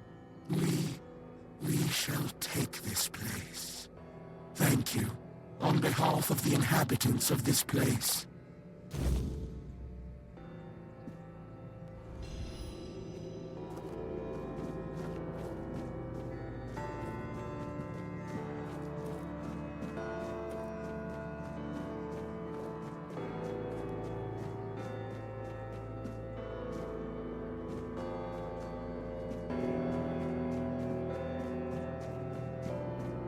That's it. I have no more keys to give you.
cruelly. Why did you refuse to simply bow? You could have served me for eternity. Wouldn't that have been beautiful?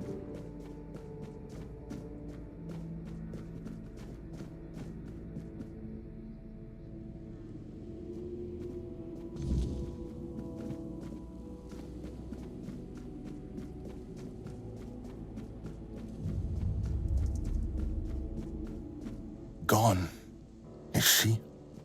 Gone from one eternity straight into another. Oh, how I wish we'd had one more day. A proper one. Marked by the sun setting on us forever. Once, I dreaded it. The relentless passage of time. And now, all that's left is tomorrow, and tomorrow, and tomorrow. And all our yesterdays have lighted fools. The way to dusty death. Now it all ends. The lofty dream, the endless torment, and the fruits of our vanity. What we leave behind is a monument to our own foolishness. There will be no legends told of this place, for it is a tale told by an idiot, full of sound and fury, signifying nothing. And this is for you. The reason for your visit to this cursed court. You may leave now. Your audience is over.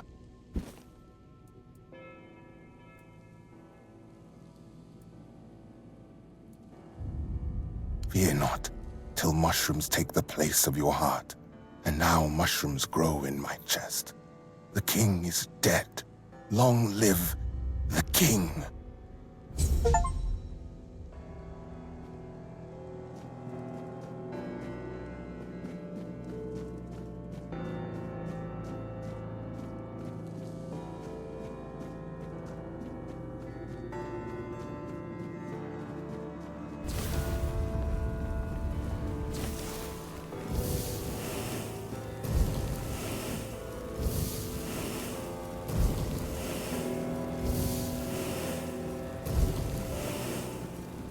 No hunger, no pain, just life in its purest form.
Put that away, Oh?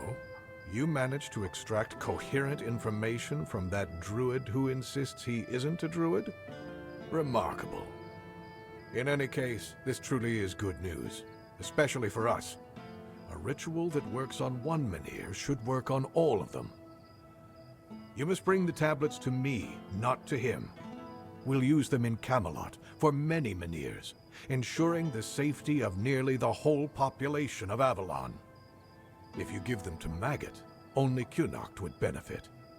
Do you really want to doom all of Avalon for the sake of one small town? I'll await your return.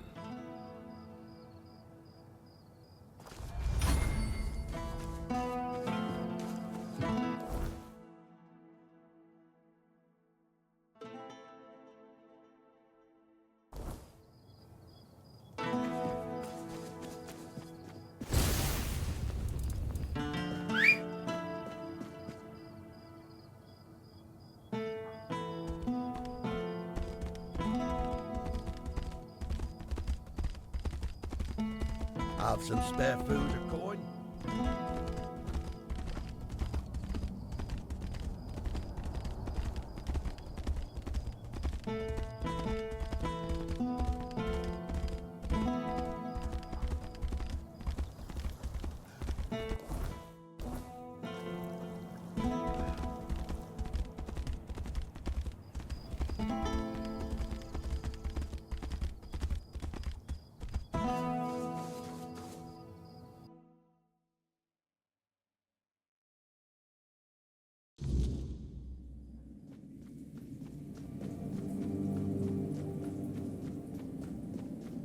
You're here. Let me look at you.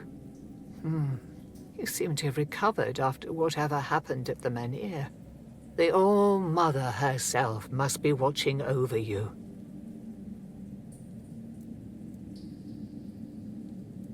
I would gladly explain why you're wrong, but I have neither the time nor the patience to engage in religious disputes. If I were a priestess at the Titan Steps, and perhaps... But here, take a look around. Cunard doesn't need preaching, it needs herding. The entire place is a complete disarray, and the people here are not easily swayed by words. If they were, we wouldn't be in this pickle. I've been trying to work with Lord Yvain to control this situation, but it seems like everything is conspiring against us. First came the Red Priest, braying about the Red Death and accusing people of hiding the diseased. They sow panic and mistrust as if we didn't already have both in abundance. And then you showed up and made a spectacle of yourself at the menhir. We were hoping to make the relocation as peaceful as possible, but it seems we're fighting a losing battle.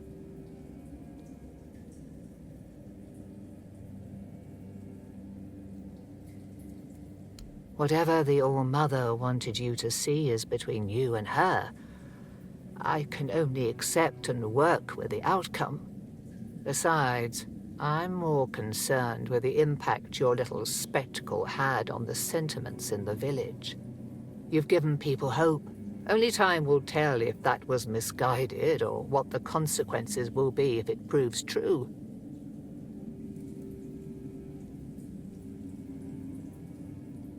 There is more than one way to spread the All-Mother's grace. Why shouldn't a priestess take part in leading the people she serves? Lord Yvain is in a precarious situation. He needs all the support he can get, and supporting him in this endeavor only benefits the residents of Cunard.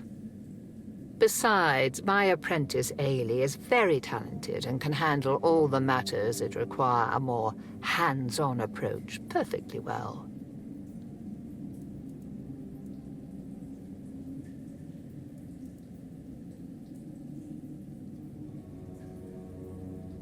You shouldn't listen to that lunatic.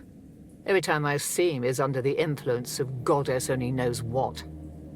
I suppose he's right, and the menhir really can be reignited. Then what?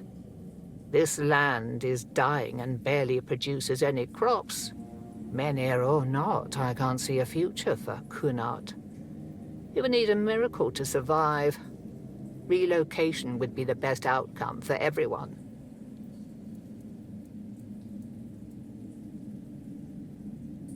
The hospital, yes, I've seen the state it's in, and I've seen Ailey's devotion to her work.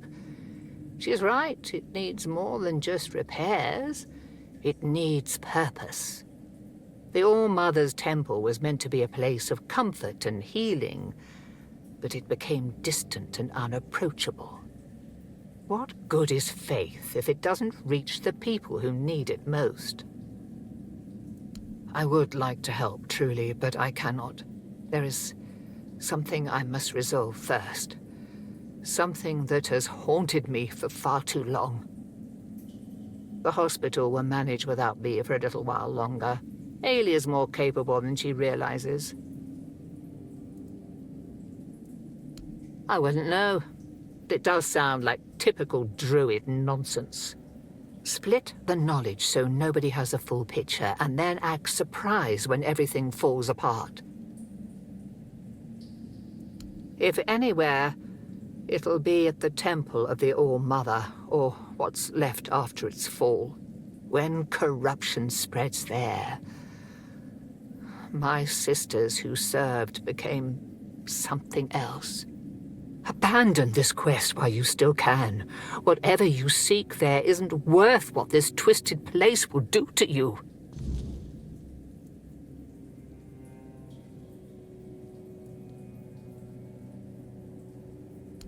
Wait, that didn't scare you off? I feel ashamed, even thinking about asking you for help. But maybe the menhir's reaction to your arrival was a sign from the All-Mother. Maybe you are someone who can help. You never asked me whose grave it is. I come here because it's a reminder of how I failed those who counted on me, and I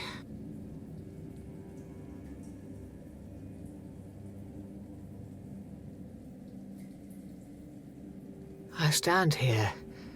I wait for a feeling to appear, and nothing comes to me. Not ever. At the corrupted temple, something happened when I was still a priestess out there.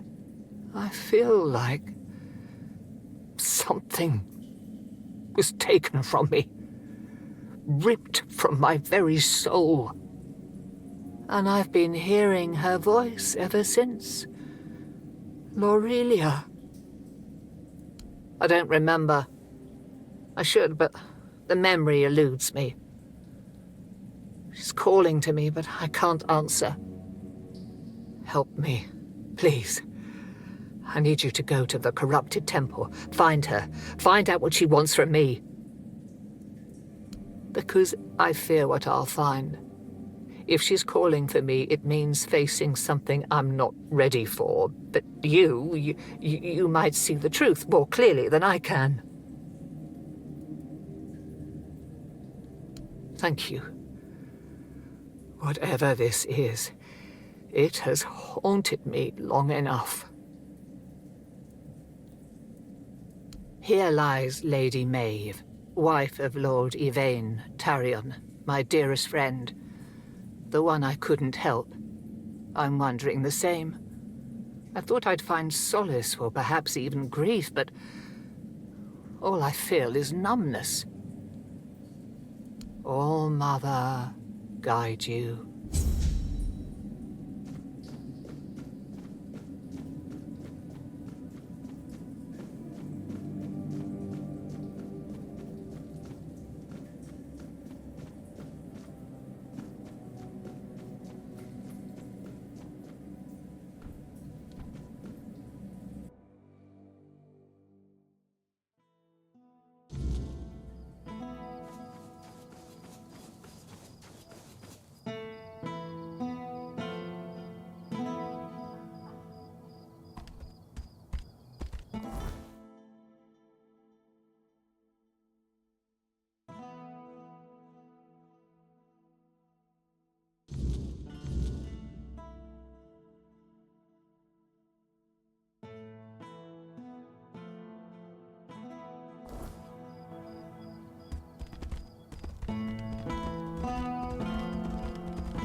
choice.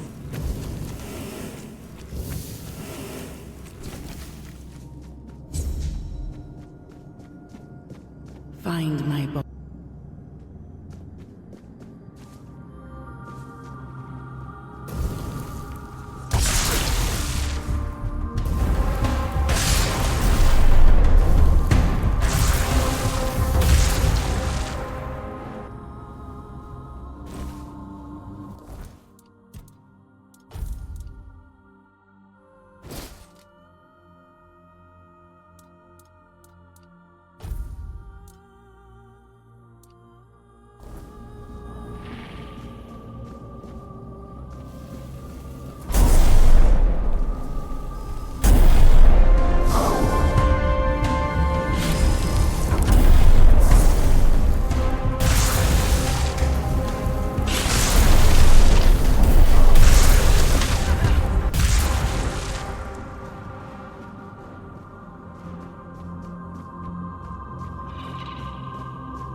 You can see me, hear me.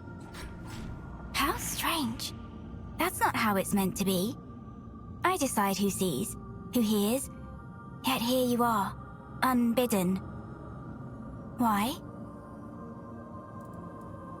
An offering upon the altar of the All-Mother, sacrificed and brought back before Her Majesty. I gave her my life, expecting nothing in return. And I received her highest grace. But what are you, I wonder?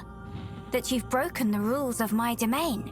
Perhaps the Mother sent you, Or perhaps you've come to tear my purpose apart.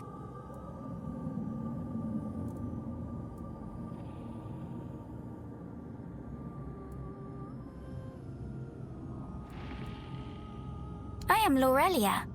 Do you know my title? I am the Herald of the All-Mother, her voice.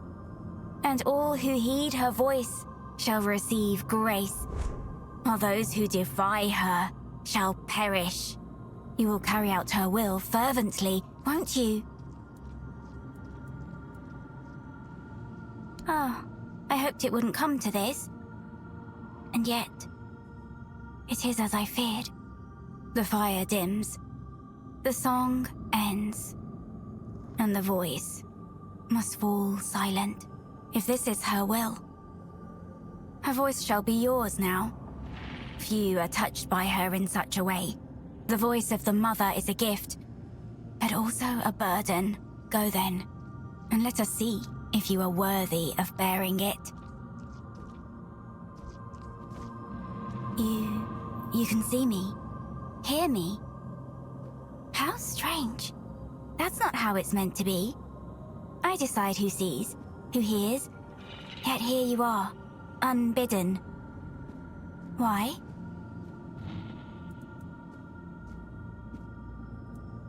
Ah, Niante, the fractured one. Yes, she feels the void, doesn't she? The emptiness, where her compassion once dwelled. What she cast away? A fragment, a spark. Hers, yet no longer hers. It clings to me now, bound in service to the All-Mother. And does she need it? Truly? Compassion can be a burden, a chain that weighs down the soul. I held it for her because she could not bear it. She gave it to me. Because the All-Mother does not abandon her children. Niante's compassion is a spark, a light meant to guide her. Without it, she stumbles in darkness. But to reclaim it, she must prove herself. It is not a gift freely given. It must be earned. Is that what she told you? That I stole it like a thief in the night? No. It was her despair, her doubt, that cast it away. I merely caught it. Then she must prove herself worthy. That fragment is steeped in corruption. To return it as it is would destroy her. Take this. It holds what she has lost. Bring it to the All-Mother's altar and cleanse it in her light. Only then will it be safe to return. Go, and tell Niante this. The fire she extinguished still burns, but only she can decide whether to let it consume her or warm her soul. The All-Mother holds all wisdom. In her womb, the threads of destiny intertwine, the tides flow to the rhythm of her heartbeat. In prayer, you will find greater wisdom than in all the scrolls and books of the world. I dreamed of her since I was little, almost every night. Sometimes even during the day. The villagers said it was a gift, but I was afraid. I was afraid of the mother. Can you believe it? I lacked faith. I didn't know I was chosen. I resisted serving in the temple. How silly I was. And then she came. Warm, good, present. Take my body and soul. Take my life, Mother. I accept your offering, my child. Rise and walk, and I shall speak through you. Be my voice. Her will is to offer you the truth that will guide you in the darkness. Entrust your soul to her, and she will lead you to salvation.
Lorelia's voice, it's different now. I take it you're the reason for that. So, this is it. The piece of myself I've been missing all this time. It feels familiar, yet strange, and deeply corrupted. If it truly is mine, I cannot leave it in this state. If I try to retrieve part of my soul from this thing, it will poison me as much as it heals me. She's right. Surprising, considering the things she's whispered to me all this time. Meet me at the statue of the All-Mother. There, in her light, I will perform the cleansing ritual. You've already done so much for me, but I must ask for one more thing. Your presence. This is something I can't... This isn't something I can face alone.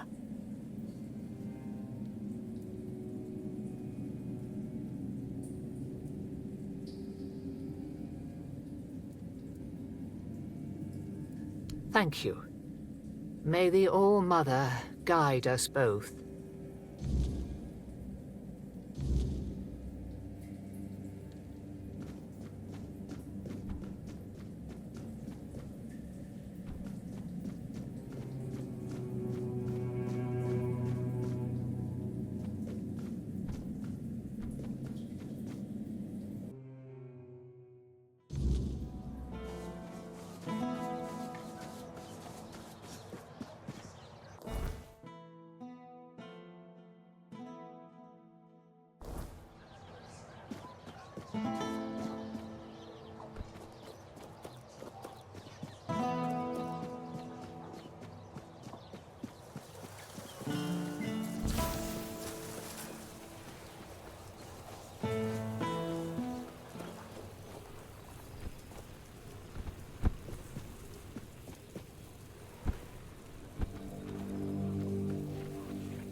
The All-Mother's light will reveal the truth, or burn it away.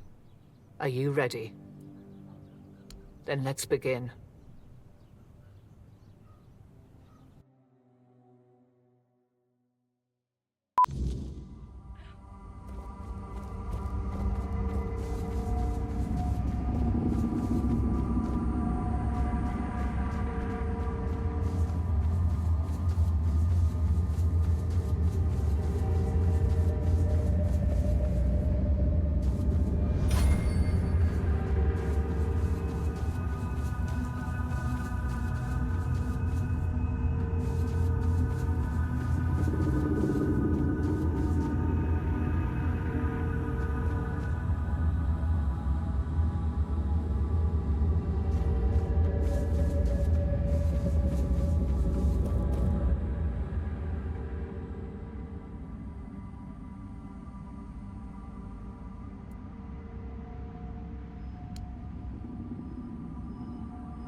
So, this is what it feels like to be whole again. It's strange.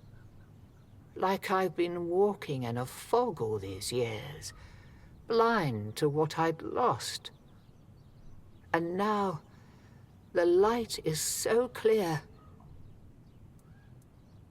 I feel as I always should have: compassion, care, hope, all the things I pushed away out of fear. They were never weaknesses. They were my strength. First, I will return to the people of Kunat. They deserve the priestess I promised to be, not the bitter shell I became. You have done more for me than I ever could have asked for. You reminded me of who I truly am. For that, I will always be grateful. No, you didn't. The All-Mother guided us both. But now it's up to me to carry this forward. Thank you, truly. There is much to do, but this time, I will face it with open arms and a whole heart.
If you're here to chat, you've wasted a trip. Speak up or ship out. I've got things to sort.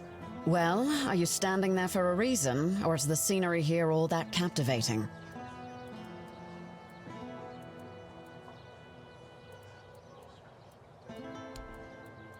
Aye, these are bear claws indeed.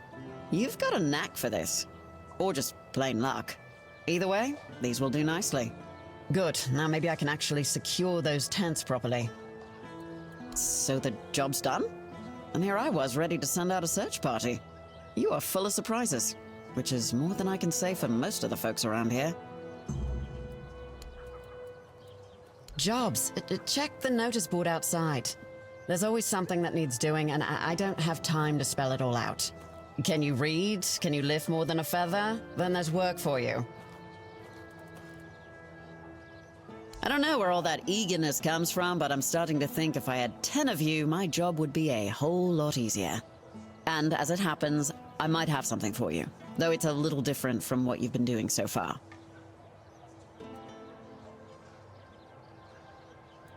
It seems that over the past few weeks, some of our supplies have been going missing. Just small amounts, and I'm not gonna lie, I didn't even notice at first. But when I checked the books at the end of the month, the numbers told the truth. Someone's been stealing the Legion supplies, and I won't stand for it. I thought I did. One of the lads, Percy, volunteered to guard the supplies. Seemed like a decent enough guy, but, well, I guess I was wrong. The next day, Percy was gone, and with him, even more of the supplies. His mates swear he'd never do that. They say that the army was his entire life, but I find it hard to believe. The problem is, the thefts haven't stopped, so I'm guessing he had some accomplices. At first, it was mostly just food, so I figured it must be rats and set up some traps. But not only did the traps turn up empty, the next time I checked, a hammer, a saw, and a couple of knives were missing too. I don't know about you, but I've never heard of a rat that can chew through iron. In the storefront nearby. Maybe you'll find something, because I am all out of ideas.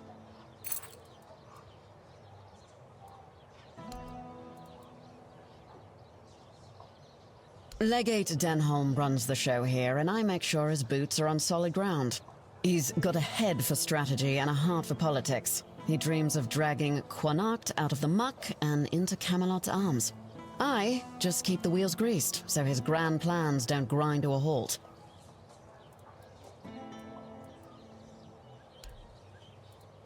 I'm Shine, quartermaster of Camelot's Legion here in Connacht. My job is making sure this Legion doesn't fall apart from lack or neglect.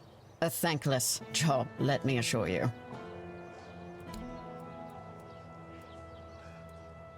Pleasant is for feasts and fair days, neither of which you'll find here. I'm here to keep us supplied and alive, not to make friends. If you need coddling, you've come to the wrong place.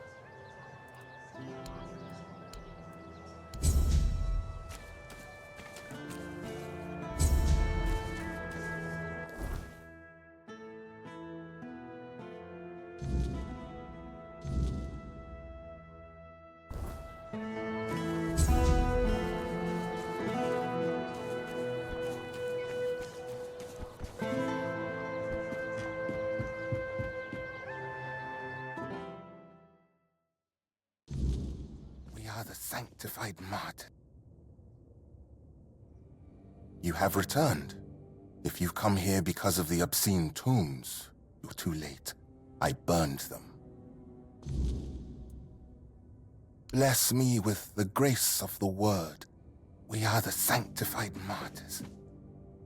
Through blood we strive for purity.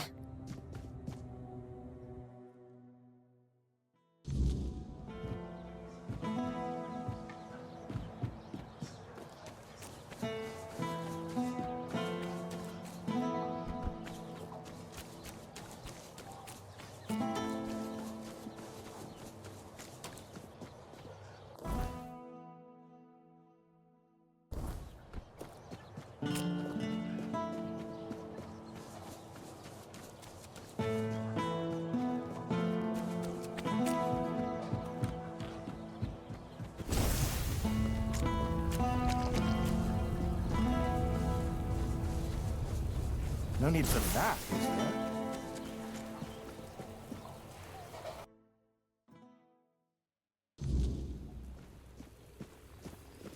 Welcome back. Do you need any recommendations? Damned red priests. You'd think they'd have bigger problems than a bit of questionable literature. They don't have to like it. But nobody's forcing them to read it either. Well, thanks for looking into it. For whatever it's worth. One more thing. I can see you're alright. And I hope I can trust you. We need to talk. I need to ask you for something. It's serious. It might even be a matter of life and death. There's a stone tablet in Lord Devane's manor. A Delrida relic. And I need you to get it for me.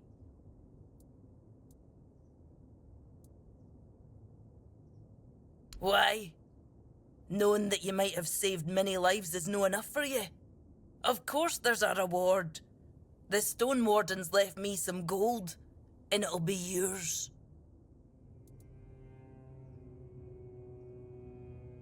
You know, I was just going to ask you to talk to Anselm for me. But if breaking in is what you prefer, I'll only stop you. Just try not to get caught, alright? That would be embarrassing for both of us.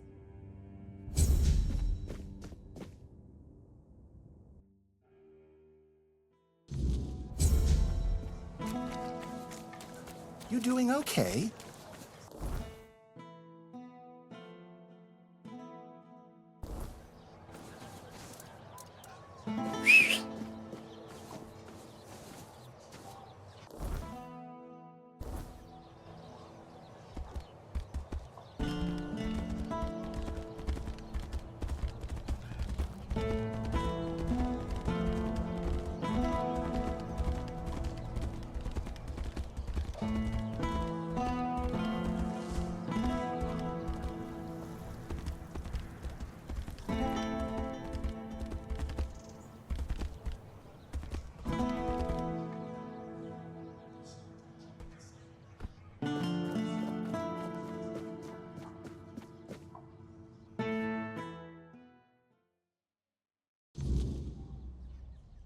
The less attention, the better.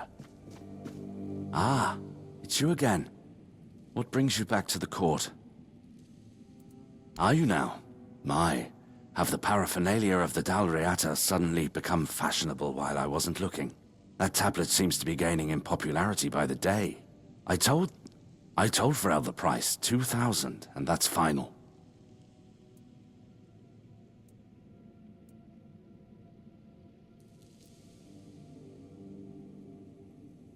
Oh, please. That tablet has been here for ages, and only now it's cursed. What happened to Lady Maeve was tragic, of course, but I highly doubt it had anything to do with some dusty Dalriata artifact. For someone supposedly well-read, Pharrell could have come up with a better excuse. I'm not sure why you feel the need to tell me that. You do realize I'm not actively looking for a buyer for the tablet, right? I'm just indulging a strange obsession you people seem to have with it. But fine, do as you like. I'll be here if you decide to throw your money away on some old piece of stone.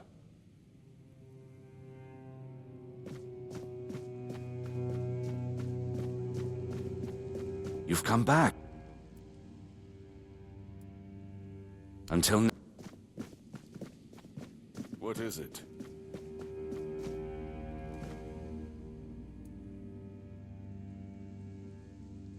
I know. I already asked Anselm to tell her to wait.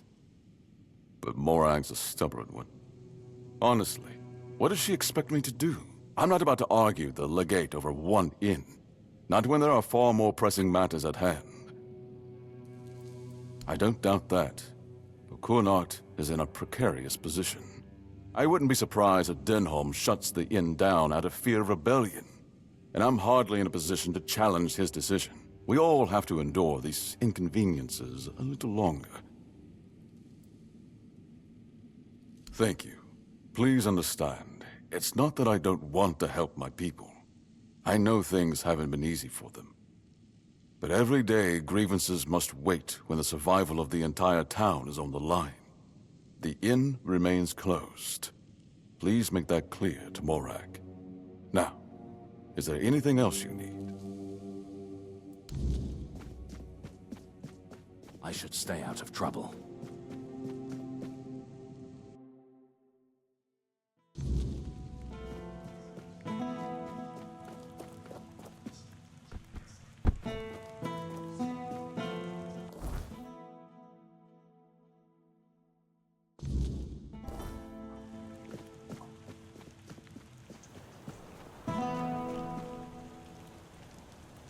And? What did he say? Oh, sure it has. Like a lordling who doesn't mind strangers pushing him around on his own land. His father must be turning in his grave having a disgrace like that for a son. And you're just like him. Should have known better than to rely on anyone but myself.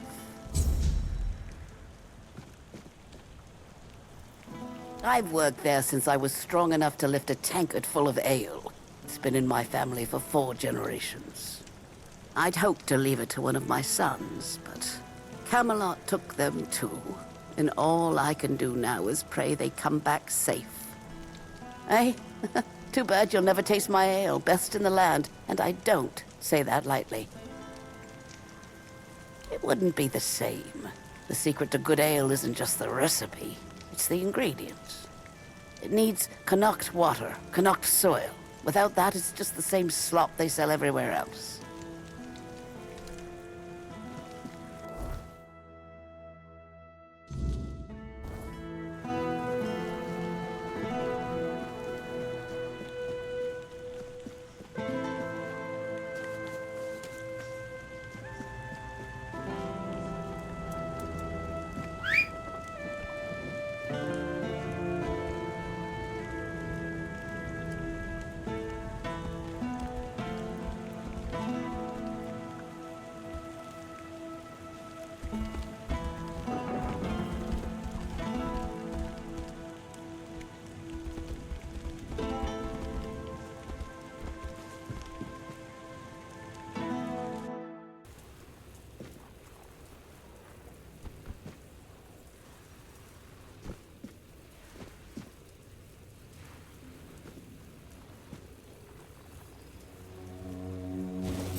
Who are you? What are you doing here? Oh, gods. Please don't tell me they sent you after me.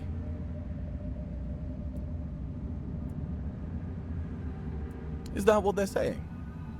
Gods, this is a nightmare. I'd never desert. I swear, the lads are my family. I've got nothing else. I can't believe I'm going to die here. With everyone thinking I'm a traitor. And a thief, too. Of course I am. But it's impossible. I've searched every inch of this place. And there's no way out. Things still fall in from time to time. But that opening only works one way. So, I'm sorry, my friend. But we are well and truly stuck here. At least there's food. But if they move the supplies, we're done for.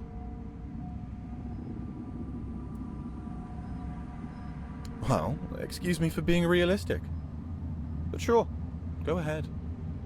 See for yourself how it feels to slowly lose all hope.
Another guess? My, how word must have spread. I didn't think there were still fools eager to walk in the shadow of my throne. I am Gaelic Tarian, rightful lord of Connacht, blood of Palamedes, born to rule, my legacy squandered by lesser men. And yet, here I sit, not in a hall of marble, but in this realm of broken things. Because I made a mistake, a single, miscalculated mistake. I toyed with the wrong woman. I thought she was just another pawn in my game, a trinket to be used and discarded. But she was no trinket. She was a Bandrui, a woman of power, of the old ways, and she cursed me for my arrogance. And all I wanted was to live longer.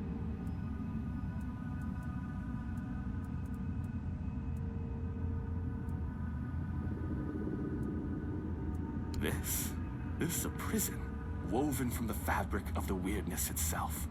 Only those with true mastery over the old ways, druids, Bandrui, could tear a hole in reality and trap something within it. A realm that both is and is not. A perfect, unbreakable cage. For me, it is damnation. A place where time does not move, where the world unfolds just beyond my reach. A theater where I may watch but never step upon the stage. And worst of it all, it is boring. No conquests, no feasts, no pleasure, no purpose. Just an eternity of watching lesser men fumble through history. And the veil between worlds is thinning. The weirdness does not break easily, only when the fabric of reality itself begins to fray. My prison and your world should never touch. And yet, here you stand. It seems the world outside is shifting, twisting in ways it was never meant to. And when that happens, things bleed together. A tale like this should not exist. And yet somehow, you've slipped through. Whether that's for good or ill, I suppose we'll find out soon enough. Yes, and then some, as you can see. Eternal life. Sounds like a gift, doesn't it? But no, I was not given life. Only existence. Trapped in this mockery of a world, able to watch, to see, but never to touch. I have seen my house crumble. I have seen weak men take what was once mine, and I have seen it all from behind a veil I can never tear. Yes, I know. You think this prison blinds me? No. I see the world. I watch my bloodline waste what was once carved in iron and fear. And Yvain, he is the true downfall of House Tarian. A soft-bellied fawn, too weak to hold the reins, too fearful to demand what is his by right. He is not my heir. He is the ghost of a great house, waiting to fade. Ah, history, the great devourer. It swallows men whole and spits out only what it pleases. Palamedes, my ancestor, his name endures, woven into the fabric of Avalon like a golden thread. But me, I am the frayed end, the unraveled strand, cut away and discarded. And why? Because I ruled not with honeyed words, but with truth. Because I did what was necessary. Connacht was mine. My name should have echoed through the ages, carved into stone, whispered in fear and reverence alike. And yet, here you stand, proving what I have long suspected. I was not lost to history. I was erased. Gracious. You mistake me for a king who begged to be loved. Gracious rulers are forgotten. Merciful kings are overthrown. I ruled with a firm hand because Avalon demands it. The weak do not last here. Did my people fear me? Perhaps. But they obeyed. And obedience is the only thing that truly keeps a kingdom standing. Tell me, would you rather be adored and forgotten, or feared and eternal? Haha, clever. But this was not history's doing. This was her doing, a Bandrui's curse, not time's judgment. And yet, what's the difference in the end? Whether by time's hand or by hers, my name is dust. My throne is tainted, and the wretch who calls himself Terry and sits upon it, a hollow shadow of what should have been. I believed eternity was the right of kings. Now I see it for what it is, a punishment, fit only for fools. I don't know. I cannot be killed. Not by blade, not by fire, not by time itself. I've tried everything, more times than I care to count. So unless you hold power equal to the one who cursed me, I wouldn't bother reaching for your weapon. You can always duel me, and die for my amusement if that suits you.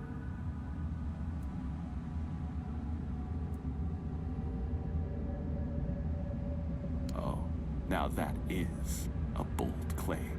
You are not the first to make such an offer, nor would you be the first to fall. What am I, to refuse a dance? Come then, let us see if your blade can carve deeper than fate itself.